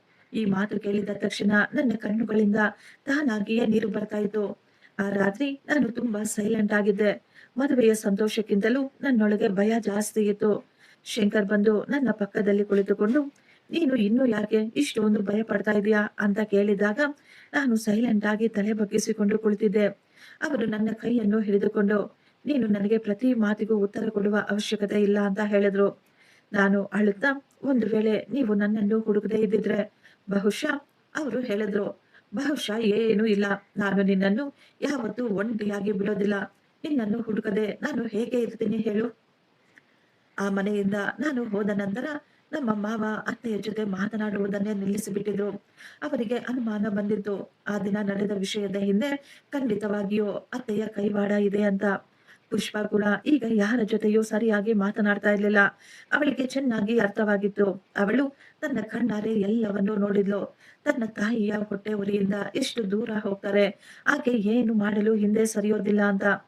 ಒಂದು ದಿನ ಮಾವ ಅತ್ತೆಯನ್ನು ಕೋಪವಾಗಿ ಕೇಳಿದ್ರಂತೆ, "ನನಗೆ ಸತ್ಯ ಹೇಳು, ಸಂಧ್ಯಾಳನ್ನು ನೀನೇ ತಾನೇ ರೂಮಿನಲ್ಲಿ ಕೂಡಿ ಹಾಕಿದ್ದು" ಅಂತ. ಆಗ ಅತ್ತೆ ಕೋಪವಾಗಿ, "ನಿಮಗೂ ಕೂಡ ಈಗ ನನ್ನ ಮೇಲೆ ಅನುಮಾನ ಬರ್ತಾ ಇದೆಯಾ? ಇದು ಅನುಮಾನ ಅಲ್ಲ, ನನಗೆ ಕೇವಲ ಸತ್ಯ ಬೇಕು. ನೀನು ಇಲ್ಲ ಸಲ್ಲದ್ದನ್ನು ಹೇಳುವ ಬದಲು ಕೇವಲ ಸತ್ಯವನ್ನು ಮಾತ್ರ ಮಾತನಾಡು" ಅಂತ ಹೇಳಿದ್ರಂತೆ ಮಾವ. ಅತ್ತೆ ಮಾತ್ರ ಸತ್ಯವನ್ನು ಒಪ್ಪಿಕೊಳ್ಳಲೇ ಇಲ್ಲ. ಅವರು ಹೇಳಿದ್ರು, "ನಾನು ಏನೇ ಮಾಡಿದ್ರು ನನ್ನ ಮಗಳ ಸಂತೋಷಕ್ಕಾಗಿ ಮಾಡ್ತೀನಿ. ನಿನ್ನ ಮಾತಿನ ಅರ್ಥ ಏನು?" ಅಂತ ಮಾವ ಕೇಳಿದಾಗ ಸಂಧ್ಯಾಗೆ ಮಾತ್ರ ಜೀವನದಲ್ಲಿ ಎಲ್ಲ ಒಳ್ಳೆಯದು ಸಿಗ್ಬೇಕಾ? ನನ್ನ ಮಗಳಲ್ಲಿ ಏನು ಕಡಿಮೆ ಇದೆ? ಈ ಮಾತು ಕೇಳಿ ಮಾವನಿಂದ ನಂಬಲೇ ಆಗ್ಲಿಲ್ಲ. ಅವರು ಕೋಪವಾಗಿ ಹೇಳಿದ್ರು, ಇಬ್ಬರು ಮಕ್ಕಳಲ್ಲಿ ಯಾವುದೇ ರೀತಿಯ ಕಮ್ಮಿ ಇಲ್ಲ. ಕಮ್ಮಿ ಇರೋದು ನಿನ್ನ ಬುದ್ಧಿಯಲ್ಲಿ. ಆಕೆಗೆ ಅನ್ನಿಸ್ತಾ ಇತ್ತು, ಈಗ ನನ್ನ ಮನೆಯಲ್ಲಿ ನನಗೆ ಮೊದಲಿನಂತೆ ಗೌರವ, ಮರ್ಯಾದೆ ಇಲ್ಲ ಅಂತ. ಎಲ್ಲರೂ ನನ್ನನ್ನು ಅವಮಾನ ಮಾಡ್ತಾ ಇದ್ದಾರೆ ಅಂತ. ಅತ್ತೆ ಮನೆಯಲ್ಲಿ ನಾನು ನಡೆಯುವುದನ್ನು ನೋಡಿ ಯಾರು ನಗ್ತಾ ಇರ್ಲಿಲ್ಲ. ಯಾರು ನನ್ನನ್ನು ಆಡಿಕೊಳ್ತಾ ಇರ್ಲಿಲ್ಲ. ಬೆಳಿಗ್ಗೆ ಬೆಳಿಗ್ಗೆ ನನ್ನ ಮೇಲೆ ಯಾರೂ ಕೂಗಾಡ್ತಾ ಇರ್ಲಿಲ್ಲ. ಇದೆಲ್ಲವೂ ನನಗೆ ತುಂಬಾ ಆಶ್ಚರ್ಯವಾಗಿ ಅನ್ನಿಸ್ತಾ ಇತ್ತು. ಶಂಕರ್ ಪ್ರತಿಯೊಂದು ಸಣ್ಣ ಸಣ್ಣ ವಿಷಯದಲ್ಲೂ ನನಗೆ ತುಂಬಾ ಸಪೋರ್ಟ್ ಮಾಡ್ತಾ ಇದ್ರು. ನಿಧಾನವಾಗಿ ನಾನು ಈಗ ಅವರ ಮನೆಯಲ್ಲಿ ಸಂತೋಷವಾಗಿದ್ದೆ. ನಾನು ಎಲ್ಲರ ಜೊತೆ ನಗು ನಗುತ್ತಾ ಮಾತನಾಡ್ತಾ ಇದ್ದೆ. ಮದುವೆಯಾಗಿ ಈಗ 3 ತಿಂಗಳು ಕಳೆದು ಹೋಗಿತ್ತು. ಒಂದು ದಿನ ಶಂಕರ್ ಆಫೀಸಿನಿಂದ ಮನೆಗೆ ಬಂದಾಗ ಅವರ ಮುಖದ ಮೇಲೆ ಚಿಂತೆ ಎದ್ದು ಕಾಣಿಸ್ತಾ ಇತ್ತು. ನಾನು ಕೇಳಿದೆ, ಏನಾಯ್ತು? ಎಲ್ಲ ಸರಿ ಇದೆ ತಾನೆ ಅಂತ. ಶಂಕರ್ ನಗುತ್ತಲೇ ಹೇಳಿದ್ರು, ಕೆಲಸ ಸ್ವಲ್ಪ ಜಾಸ್ತಿ ಇದೆ ಅಷ್ಟೇ. ಆದ್ರೆ ಅವರ ಕಣ್ಣುಗಳಲ್ಲಿ ಬೇರೇನೇ ಸತ್ಯ ಕಾಣಿಸ್ತಾ ಇತ್ತು. ಮುಂದಿನ ಕೆಲವು ದಿನಗಳು ನಾನು ಆತನನ್ನು ಗಮನಿಸ್ತಾ ಇದ್ದೆ. ಅವರು ತುಂಬಾ ನಿಧಾನವಾಗಿ ಯಾರ ಜೊತೆಯೋ ಫೋನಿನಲ್ಲಿ ಮಾತನಾಡ್ತಾ ಇದ್ರು. ರಾತ್ರಿ ಬಾಲ್ಕನಿಗೆ ಹೋಗಿ ತುಂಬಾ ಸಮಯ ಯಾರ ಜೊತೆನೋ ಮಾತನಾಡುತ್ತಾ ನಿಂತ್ಕೊಂಡಿರ್ತಾ ಇದ್ರು. ನಾನು ಇದರ ಬಗ್ಗೆ ಹೆಚ್ಚಿನ ಗಮನ ಹರಿಸ್ಲಿಲ್ಲ. ನಾನು ಅಂದುಕೊಂಡೆ ಬಿಸ್ನೆಸ್‌ನ ಯಾವುದೋ ಸಮಸ್ಯೆ ಇರಬಹುದು ಅಂತ. ಒಂದು ದಿನ ನಾನು ಅಲ್ಮಾರಿಯಲ್ಲಿ ಒಂದು ಫೈಲ್ ಅನ್ನು ಹುಡುಕ್ತಾ ಇರಬೇಕಾದ್ರೆ ಆಗಲೇ ಒಂದು ಫೋಟೋ ನನಗೆ ಕಾಣಿಸಿತು. ಫೋಟೋದಲ್ಲಿ ಶಂಕರ್ ಒಬ್ಬ ಹುಡುಗಿಯ ಜೊತೆ ನಿಂತುಕೊಂಡಿದ್ರು. ಅವರಿಬ್ಬರು ತುಂಬಾ ಸಂತೋಷವಾಗಿ ಸನಿಹವಾಗಿ ನಿಂತುಕೊಂಡಿದ್ರು. ಆ ಹುಡುಗಿ ತುಂಬಾ ಸುಂದರವಾಗಿದ್ಲು. ಆ ಹುಡುಗಿ ಪೂರ್ತಿಯಾಗಿ ಪರ್ಫೆಕ್ಟ್ ಆಗಿದ್ಲು. ಅದನ್ನು ನೋಡಿ ಒಂದು ಕ್ಷಣ ನನ್ನ ಉಸಿರೇ ನಿಂತಂತೆ ಆಗ್ಬಿಟ್ಟಿತ್ತು. ನನ್ನ ಕೈ ಕಾಲುಗಳು ನಡುಗಲು ಶುರುವಾಗಿದ್ವು. ನನ್ನ ತಲೆಯಲ್ಲಿ ನನ್ನ ಅತ್ತೆಯ ಮಾತುಗಳೇ ಓಡ್ತಾ ಇದ್ವು. ಇಂತಹ ಹುಡುಗಿಯನ್ನು ಯಾರು ತಾನೇ ಕಟ್ಕೊಳ್ತಾರೆ? ಒಂದಲ್ಲ ಒಂದು ದಿನ ಇವಳನ್ನು ಕಟ್ಟಿಕೊಂಡಿದ್ದಕ್ಕೆ ಅವನು ಖಂಡಿತ ಕಣ್ಣೀರು ಹಾಕ್ತಾನೆ ಅಂತ. ನನ್ನನ್ನು ನಾನು ಎಷ್ಟೋ ಸಮಾಧಾನ ಮಾಡಿಕೊಳ್ಳಲು ಪ್ರಯತ್ನ ಪಡ್ತಾ ಇದ್ದೆ. ಆದ್ರೆ ನನ್ನೊಳಗಿದ್ದ ಭಯ ತುಂಬಾ ಜಾಸ್ತಿ ಆಗ್ಬಿಟ್ಟಿತ್ತು. ರಾತ್ರಿ ಶಂಕರ್ ಮನೆಗೆ ಬಂದಾಗ ನಾನು ನಾರ್ಮಲ್ ಆಗಿರಲು ತುಂಬಾ ಪ್ರಯತ್ನ ಪಡ್ತಾ ಇದ್ದೆ. ಆದ್ರೆ ಶಂಕರ್ಗೆ ಅರ್ಥವಾಗ್ಬಿಟ್ಟಿತ್ತು. ಅವರು ತಕ್ಷಣ ಕೇಳಿದ್ರು, ಏನಾಯ್ತು ಸಂಧ್ಯಾ ಅಂತ. ಇಲ್ಲ, ಏನೂ ಇಲ್ಲ ಅಂತ ನಾನು ಹೇಳಿದೆ. ಆದ್ರೆ ನನ್ನ ಕಣ್ಣುಗಳು ಮಾತ್ರ ಸುಳ್ಳನ್ನು ಹೇಳಲೇ ಇಲ್ಲ. ಶಂಕರ್ ಈಗ ನನ್ನ ಬಳಿ ಬಂದು ಕುಳಿತುಕೊಂಡು, ಏನಾಯ್ತು ಹೇಳು ಅಂತ ಕೇಳಿದಾಗ ನಾನು ಸ್ವಲ್ಪ ಸಮಯ ಸುಮ್ಮನೆ ಇದ್ದೆ. ನಂತರ ನಾನು ಈಗ ಆ ಫೋಟೋವನ್ನು ಅವರಿಗೆ ತೋರಿಸಿದೆ. ಫೋಟೋ ನೋಡಿದ ತಕ್ಷಣ ಶಂಕರ್ನ ಮುಖದ ಮೇಲಿದ್ದ ಬಣ್ಣವೆಲ್ಲ ಬದಲಾಗಿ ಬಿಟ್ಟಿದ್ವು. ಶಂಕರ್ ಮುಖ ನೋಡಿ ನನಗನ್ನಿಸ್ತಾ ಇತ್ತು, ನನ್ನ ಸಂತೋಷಕ್ಕೆ ಆಯುಷು ಇಷ್ಟೊಂದು ಕಡಿಮೆನಾ? ನನ್ನ ಸಂತೋಷ ಇನ್ನು ಮುಗಿದು ಹೋಯ್ತಾ ಅಂತ. ಶಂಕರ್ ಸ್ವಲ್ಪ ಸಮಯ ಆ ಫೋಟೋವನ್ನು ನೋಡುತ್ತಾ ನಂತರ ಅವರು ಕೇಳಿದ್ರು, ನಿನಗೆ ಈ ಫೋಟೋ ಎಲ್ಲಿ ಸಿಕ್ತು? ಫೈಲ್ ಹುಡುಕ್ಬೇಕಾದ್ರೆ ಈ ಫೋಟೋ ಅಲ್ಮಾರಿಯಲ್ಲಿ ಸಿಕ್ತು. ನಾನು ಈಗ ನೇರವಾಗಿ ಕೇಳ್ಬಿಟ್ಟೆ, ನೀವು ಬೇರೆ ಯಾರನ್ನಾದರೂ ಪ್ರೀತಿಸ್ತಾ ಇದ್ರೆ ನೀವು ನನ್ನನ್ನು ಯಾಕೆ ಮದುವೆ ಮಾಡಿಕೊಂಡ್ರಿ? ಈ ಮಾತು ಕೇಳ್ಬೇಕಾದ್ರೆ ನನ್ನ ಕಣ್ಣುಗಳಿಂದ ನೀರು ಬರ್ತಾ ಇತ್ತು. ನನಗೆ ಗೊತ್ತು, ನಾನು ಅವಳಂತೆ ಇಲ್ಲ ಅಂತ. ಸಂಧ್ಯಾ, ಸಾಕು ಮಾಡು. ಒಂದು ಬಾರಿ ನನ್ನನ್ನು ನೋಡು. ನಿನಗನ್ನಿಸ್ತಾ ಇದೆಯಾ ನಾನು ನಿನ್ನ ಬಳಿ ಸುಳ್ಳು ಹೇಳ್ತಾ ಇದ್ದೀನಿ ಅಂತ? ಆದ್ರೆ ನನ್ನ ಬಳಿ ಅವರ ಆ ಪ್ರಶ್ನೆಗೆ ಯಾವುದೇ ಉತ್ತರ ಇರಲಿಲ್ಲ. ಶಂಕರ್ ಈಗ ಫೋಟೋವನ್ನು ತೋರಿಸಿ, ಇವಳ ಹೆಸರು ಕಾವ್ಯ, ನಮ್ಮ ಸಂಬಂಧಿಕರು. ನನ್ನ ಸಣ್ಣ ವಯಸ್ಸಿನಿಂದಲೂ ನಾವಿಬ್ಬರು ಜೊತೆಯಲ್ಲೇ ಬೆಳೆದವರು. ಅವಳು ನನ್ನನ್ನು ತನ್ನ ಒಳ್ಳೆಯ ಗೆಳೆಯ ಅಂತ ಭಾವಿಸಿದ್ಲು. ಆ ಫೋಟೋ ಅವಳ ಮದುವೆಯ ದಿನ ತೆಗೆಸಿಕೊಂಡಿದ್ದು. ಮದುವೆಯಾದ ಕೇವಲ 2 ತಿಂಗಳಿಗೆ ಅವಳಿಗೆ ಆಕ್ಸಿಡೆಂಟ್ ಆಯ್ತು. ಅವಳು ಈಗ ಜೀವಂತವಾಗಿಲ್ಲ ಅಂತ ಹೇಳಿದಾಗ ನನ್ನ ಆಲೋಚನೆಯ ಮೇಲೆ ನನಗೆ ನಾಚಿಕೆ ಆಗ್ತಾ ಇತ್ತು. ನಾನು ತಕ್ಷಣ ತಲೆ ಬಗ್ಗಿಸಿಕೊಂಡೆ. ನನಗೆ ಗೊತ್ತಾಗ್ಲಿಲ್ಲ ರೀ, ಐ ಆಮ್ ಸಾರಿ ಅಂತ ಹೇಳಿದೆ. ಶಂಕರ್ ನನ್ನ ಕೈಯನ್ನು ಹಿಡಿದುಕೊಂಡು ಶಾಂತವಾಗಿ ಹೇಳಿದ್ರು, ಪರವಾಗಿಲ್ಲ ಸಂಧ್ಯಾ, ಆದ್ರೆ ನೀನು ಯಾಕೆ ಇಷ್ಟೊಂದು ಹೆದರ್ಕೊಳ್ತೀಯಾ ಅಂತ ಕೇಳಿದಾಗ ನಾನು ಅಳುತ್ತಾನೆ ಹೇಳಿದೆ, ಯಾಕೆಂದ್ರೆ ನನಗೆ ಯಾವಾಗ್ಲೂ ಅನ್ಸುತ್ತೆ, ಒಂದಲ್ಲ ಒಂದು ದಿನ ನಿಮಗೆ ಅನ್ನಿಸಬಹುದು ಇವಳಿಗಿಂತ ಒಳ್ಳೆಯವಳು ನನಗೆ ಸಿಗಬಹುದಾಗಿತ್ತು ಅಂತ. ಶಂಕರ್ ಸ್ವಲ್ಪ ಸಮಯ ನನ್ನನ್ನೇ ನೋಡುತ್ತಾ, ಸಂಧ್ಯಾ, ಮೊಟ್ಟ ಮೊದಲ ಬಾರಿ ನಿನ್ನನ್ನು ನೋಡಿದಾಗ ನನಗೆ ಆಗಲೇ ಅನ್ನಿಸ್ಬಿಟ್ಟಿತ್ತು, ನನಗೆ ಎಂತಹ ಹುಡುಗಿ ಬೇಕು ಅಂತ. ನನಗೆ ಕೇವಲ ಸುಂದರವಾದ ಹುಡುಗಿ ಮಾತ್ರ ಬೇಕಾಗಿದ್ರೆ ಈ ಪ್ರಪಂಚದಲ್ಲಿ ನಾನು ಯಾರನ್ನು ಬೇಕಾದರೂ ಮದುವೆ ಮಾಡ್ಕೋಬಹುದಾಗಿತ್ತು. ಆದ್ರೆ ನನಗೆ ನೀನು ಬೇಕು. ನನಗೆ ಕೇವಲ ನೀನು ಮಾತ್ರ ಸಾಕು. ನಾನು ಅಳುತ್ತಾ ಶಂಕರ್ನನ್ನು ತಬ್ಬಿಕೊಂಡು, ಸಾರಿ, ನಾನು ನಿಮ್ಮನ್ನು ತಪ್ಪಾಗಿ ಅರ್ಥ ಮಾಡಿಕೊಂಡೆ ಅಂತ ಹೇಳ್ತಾ ಇದ್ದೆ. ನೀನು ಚೆನ್ನಾಗಿ ನೆನ್ಪಿಟ್ಕೋ, ನೀನಂದ್ರೆ ನಂಗೆ ತುಂಬಾ ಇಷ್ಟ. ನಾನು ಈಗ ಸ್ವಲ್ಪ ಧೈರ್ಯ ತಂದುಕೊಂಡು, ಹಾಗಿದ್ರೆ ನೀವು ರಾತ್ರಿಯಲ್ಲಿ ಬಾಲ್ಕನಿಯಲ್ಲಿ ಹೋಗಿ ಯಾರ ಜೊತೆ ಮಾತನಾಡ್ತಾ ಇರ್ತೀರಾ ಅಂತ ಕೇಳಿದಾಗ ಶಂಕರ್ಗೆ ಅರ್ಥವಾಗಿತ್ತು ನನ್ನ ಮನಸ್ಸಿನಲ್ಲಿ ನಾನು ಏನೇನು ಯೋಚಿಸ್ತಾ ಇದ್ದೀನಿ ಅಂತ. ನಾನು ತಕ್ಷಣ ತಲೆ ಬಗ್ಗಿಸಿಕೊಂಡು, ನೀವು ಯಾರೋ ಹುಡುಗಿಯ ಜೊತೆ ಮಾತನಾಡ್ತಾ ಇದ್ದೀರಾ, ಅದಕ್ಕೇನೆ ಬಾಲ್ಕನಿಗೆ ಹೋಗಿ ಅಷ್ಟೊಂದು ನಿಧಾನವಾಗಿ ಮಾತನಾಡ್ತಾ ಇರ್ತೀರಾ. ಸಾರಿ, ನಾನು ನಿಮ್ಮ ಬಗ್ಗೆ ತುಂಬಾ ತಪ್ಪಾಗಿ ಅರ್ಥ ಮಾಡಿಕೊಂಡೆ ಅಂತ ಹೇಳಿದಾಗ ಶಂಕರ್ ಸ್ವಲ್ಪ ಸಮಯ ಸುಮ್ಮನಿದ್ದು ನಂತರ ಒಂದು ಫೈಲ್ ಅನ್ನು ತೆಗೆದು ನನ್ನ ಮುಂದೆ ಇಟ್ರು. ನಾನು ಆಶ್ಚರ್ಯವಾಗಿ ಅದನ್ನೇ ನೋಡ್ತಾ ಇದ್ದೆ. ಸಂಧ್ಯಾ, ನಿನ್ನಿಂದ ಮುಚ್ಚಿಡ್ಬೇಕು ಅಂತ ನಾನು ಅಂದುಕೊಳ್ಳಲಿಲ್ಲ. ಸರಿಯಾದ ಸಮಯಕ್ಕಾಗಿ ಎದುರು ನೋಡ್ತಾ ಇದ್ದೆ ಅಷ್ಟೇ. ಅವರ ಮಾತು ಕೇಳಿ ಆ ಫೈಲ್ ಅನ್ನು ನೋಡಿದಾಗ ನನಗೆ ಒಂದು ಕ್ಷಣ ಗಾಬರಿ ಆಗ್ಬಿಟ್ಟಿತ್ತು. ಶಂಕರ್, ಇದೆಲ್ಲ ಏನು ಅಂತ ನಾನು ಗಾಬರಿಯಾಗಿ ಕೇಳಿದೆ. ಇದು ನಿನ್ನ ಟ್ರೀಟ್ಮೆಂಟ್‌ನ ಫೈಲು. ನಾನು ಹಲವಾರು ದಿನಗಳಿಂದ ಡಾಕ್ಟರ್ ಬಳಿ ಮಾತನಾಡ್ತಾ ಇದ್ದೀನಿ. ಯಾಕೆ? ಈಗ ನನಗೆ ಏನಾಗಿದೆ? ಅಂತ ನಾನು ಗಾಬರಿಯಾಗಿ ಕೇಳಿದಾಗ ಅವರು ನಗುತ್ತಾ ಹೇಳಿದ್ರು, ನಿನ್ನ ಕಾಲಿನ ಟ್ರೀಟ್ಮೆಂಟ್ ಮಾಡಿಸ್ಬೇಕು ಅಂತ. ನೀವು ಈ ಬಗ್ಗೆ ನನಗೆ ಯಾಕೆ ಹೇಳಿಲ್ಲ ಅಂತ ಕೇಳಿದಾಗ, ಯಾಕೆಂದ್ರೆ ನನಗೆ ಇನ್ನೂ ಕನ್ಫರ್ಮೇ ಆಗಿರ್ಲಿಲ್ಲ. ಸರಿ ಹೋಗಬಹುದು ಅಂತ ನನಗೆ ಪೂರ್ತಿ ನಂಬಿಕೆ ಬಂದ್ಮೇಲೆ ನಿನಗೆ ಹೇಳೋಣ ಅಂದ್ಕೊಂಡೆ. ಅರ್ಧ ಮಾತನ್ನು ಹೇಳಿ ನಿನಗೆ ನೋವು ಕೊಡುವುದು ನನಗೆ ಸ್ವಲ್ಪ ಕೂಡ ಇಷ್ಟವಿರ್ಲಿಲ್ಲ ಅಂತ ಅವರು ಹೇಳಿದಾಗ ನಾನು ಈಗ ನಾಚಿಕೆಯಿಂದ ತಲೆ ಬಗ್ಗಿಸಿಕೊಂಡಿದ್ದೆ. ಈಗ ನನ್ನ ಕಣ್ಣ ಮುಂದೆ ಎಲ್ಲವೂ ಬಂದಿತು. ಅವರು ನನಗಾಗಿ ಇಷ್ಟೆಲ್ಲವನ್ನೂ ಮಾಡ್ತಾ ಇದ್ರು ಅಂತ. ನಾನು ಅಳುತ್ತನೆ, ನಾನು ನಿಮ್ಮ ಬಗ್ಗೆ ಇಷ್ಟೊಂದು ತಪ್ಪಾಗಿ ಅರ್ಥ ಮಾಡ್ಕೊಬಿಟ್ಟೆ ಅಂತ ಹೇಳಿದಾಗ ಅವರು ಹೇಳಿದ್ರು, ಪರವಾಗಿಲ್ಲ ಬಿಡು ಸಂಧ್ಯಾ, ಗಂಡ ಹೆಂಡತಿ ಅಂದ್ಮೇಲೆ ಸಣ್ಣ ಪುಟ್ಟ ಅಪಾರ್ಥಗಳು ನಡೆಯಬಹುದು, ಅದರಲ್ಲಿ ಏನು ದೊಡ್ಡ ವಿಷಯ ಇಲ್ಲ. ನಾನು ಈಗ ಸಂತೋಷವಾಗಿ ಕೇಳಿದೆ, ನಿಜವಾಗಿಯೂ ನನ್ನ ಕಾಲು ಸರಿ ಹೋಗುತ್ತಾರಿ? ಪೂರ್ತಿಯಾಗಿ ಸರಿ ಹೋಗುತ್ತೆ ಅಂತ ಹೇಳೋದಕ್ಕಾಗೋದಿಲ್ಲ, ಆದ್ರೆ ನಿನಗೆ ಓಡಾಡಲು ನೋವಿಲ್ಲದ ಹಾಗೆ ಮಾಡಬಹುದು ಅಂತ ನನ್ನ ಪ್ರಯತ್ನ. ಆ ಕ್ಷಣ ನಾನು ಕೇವಲ ಅವರನ್ನು ಮಾತ್ರ ನೋಡ್ತಾ ಇದ್ದೆ. ಜೀವನವೆಲ್ಲ ಎಲ್ಲರೂ ನನ್ನನ್ನು ಭಾರ ಅಂತ ಅಂದುಕೊಂಡಿದ್ರು.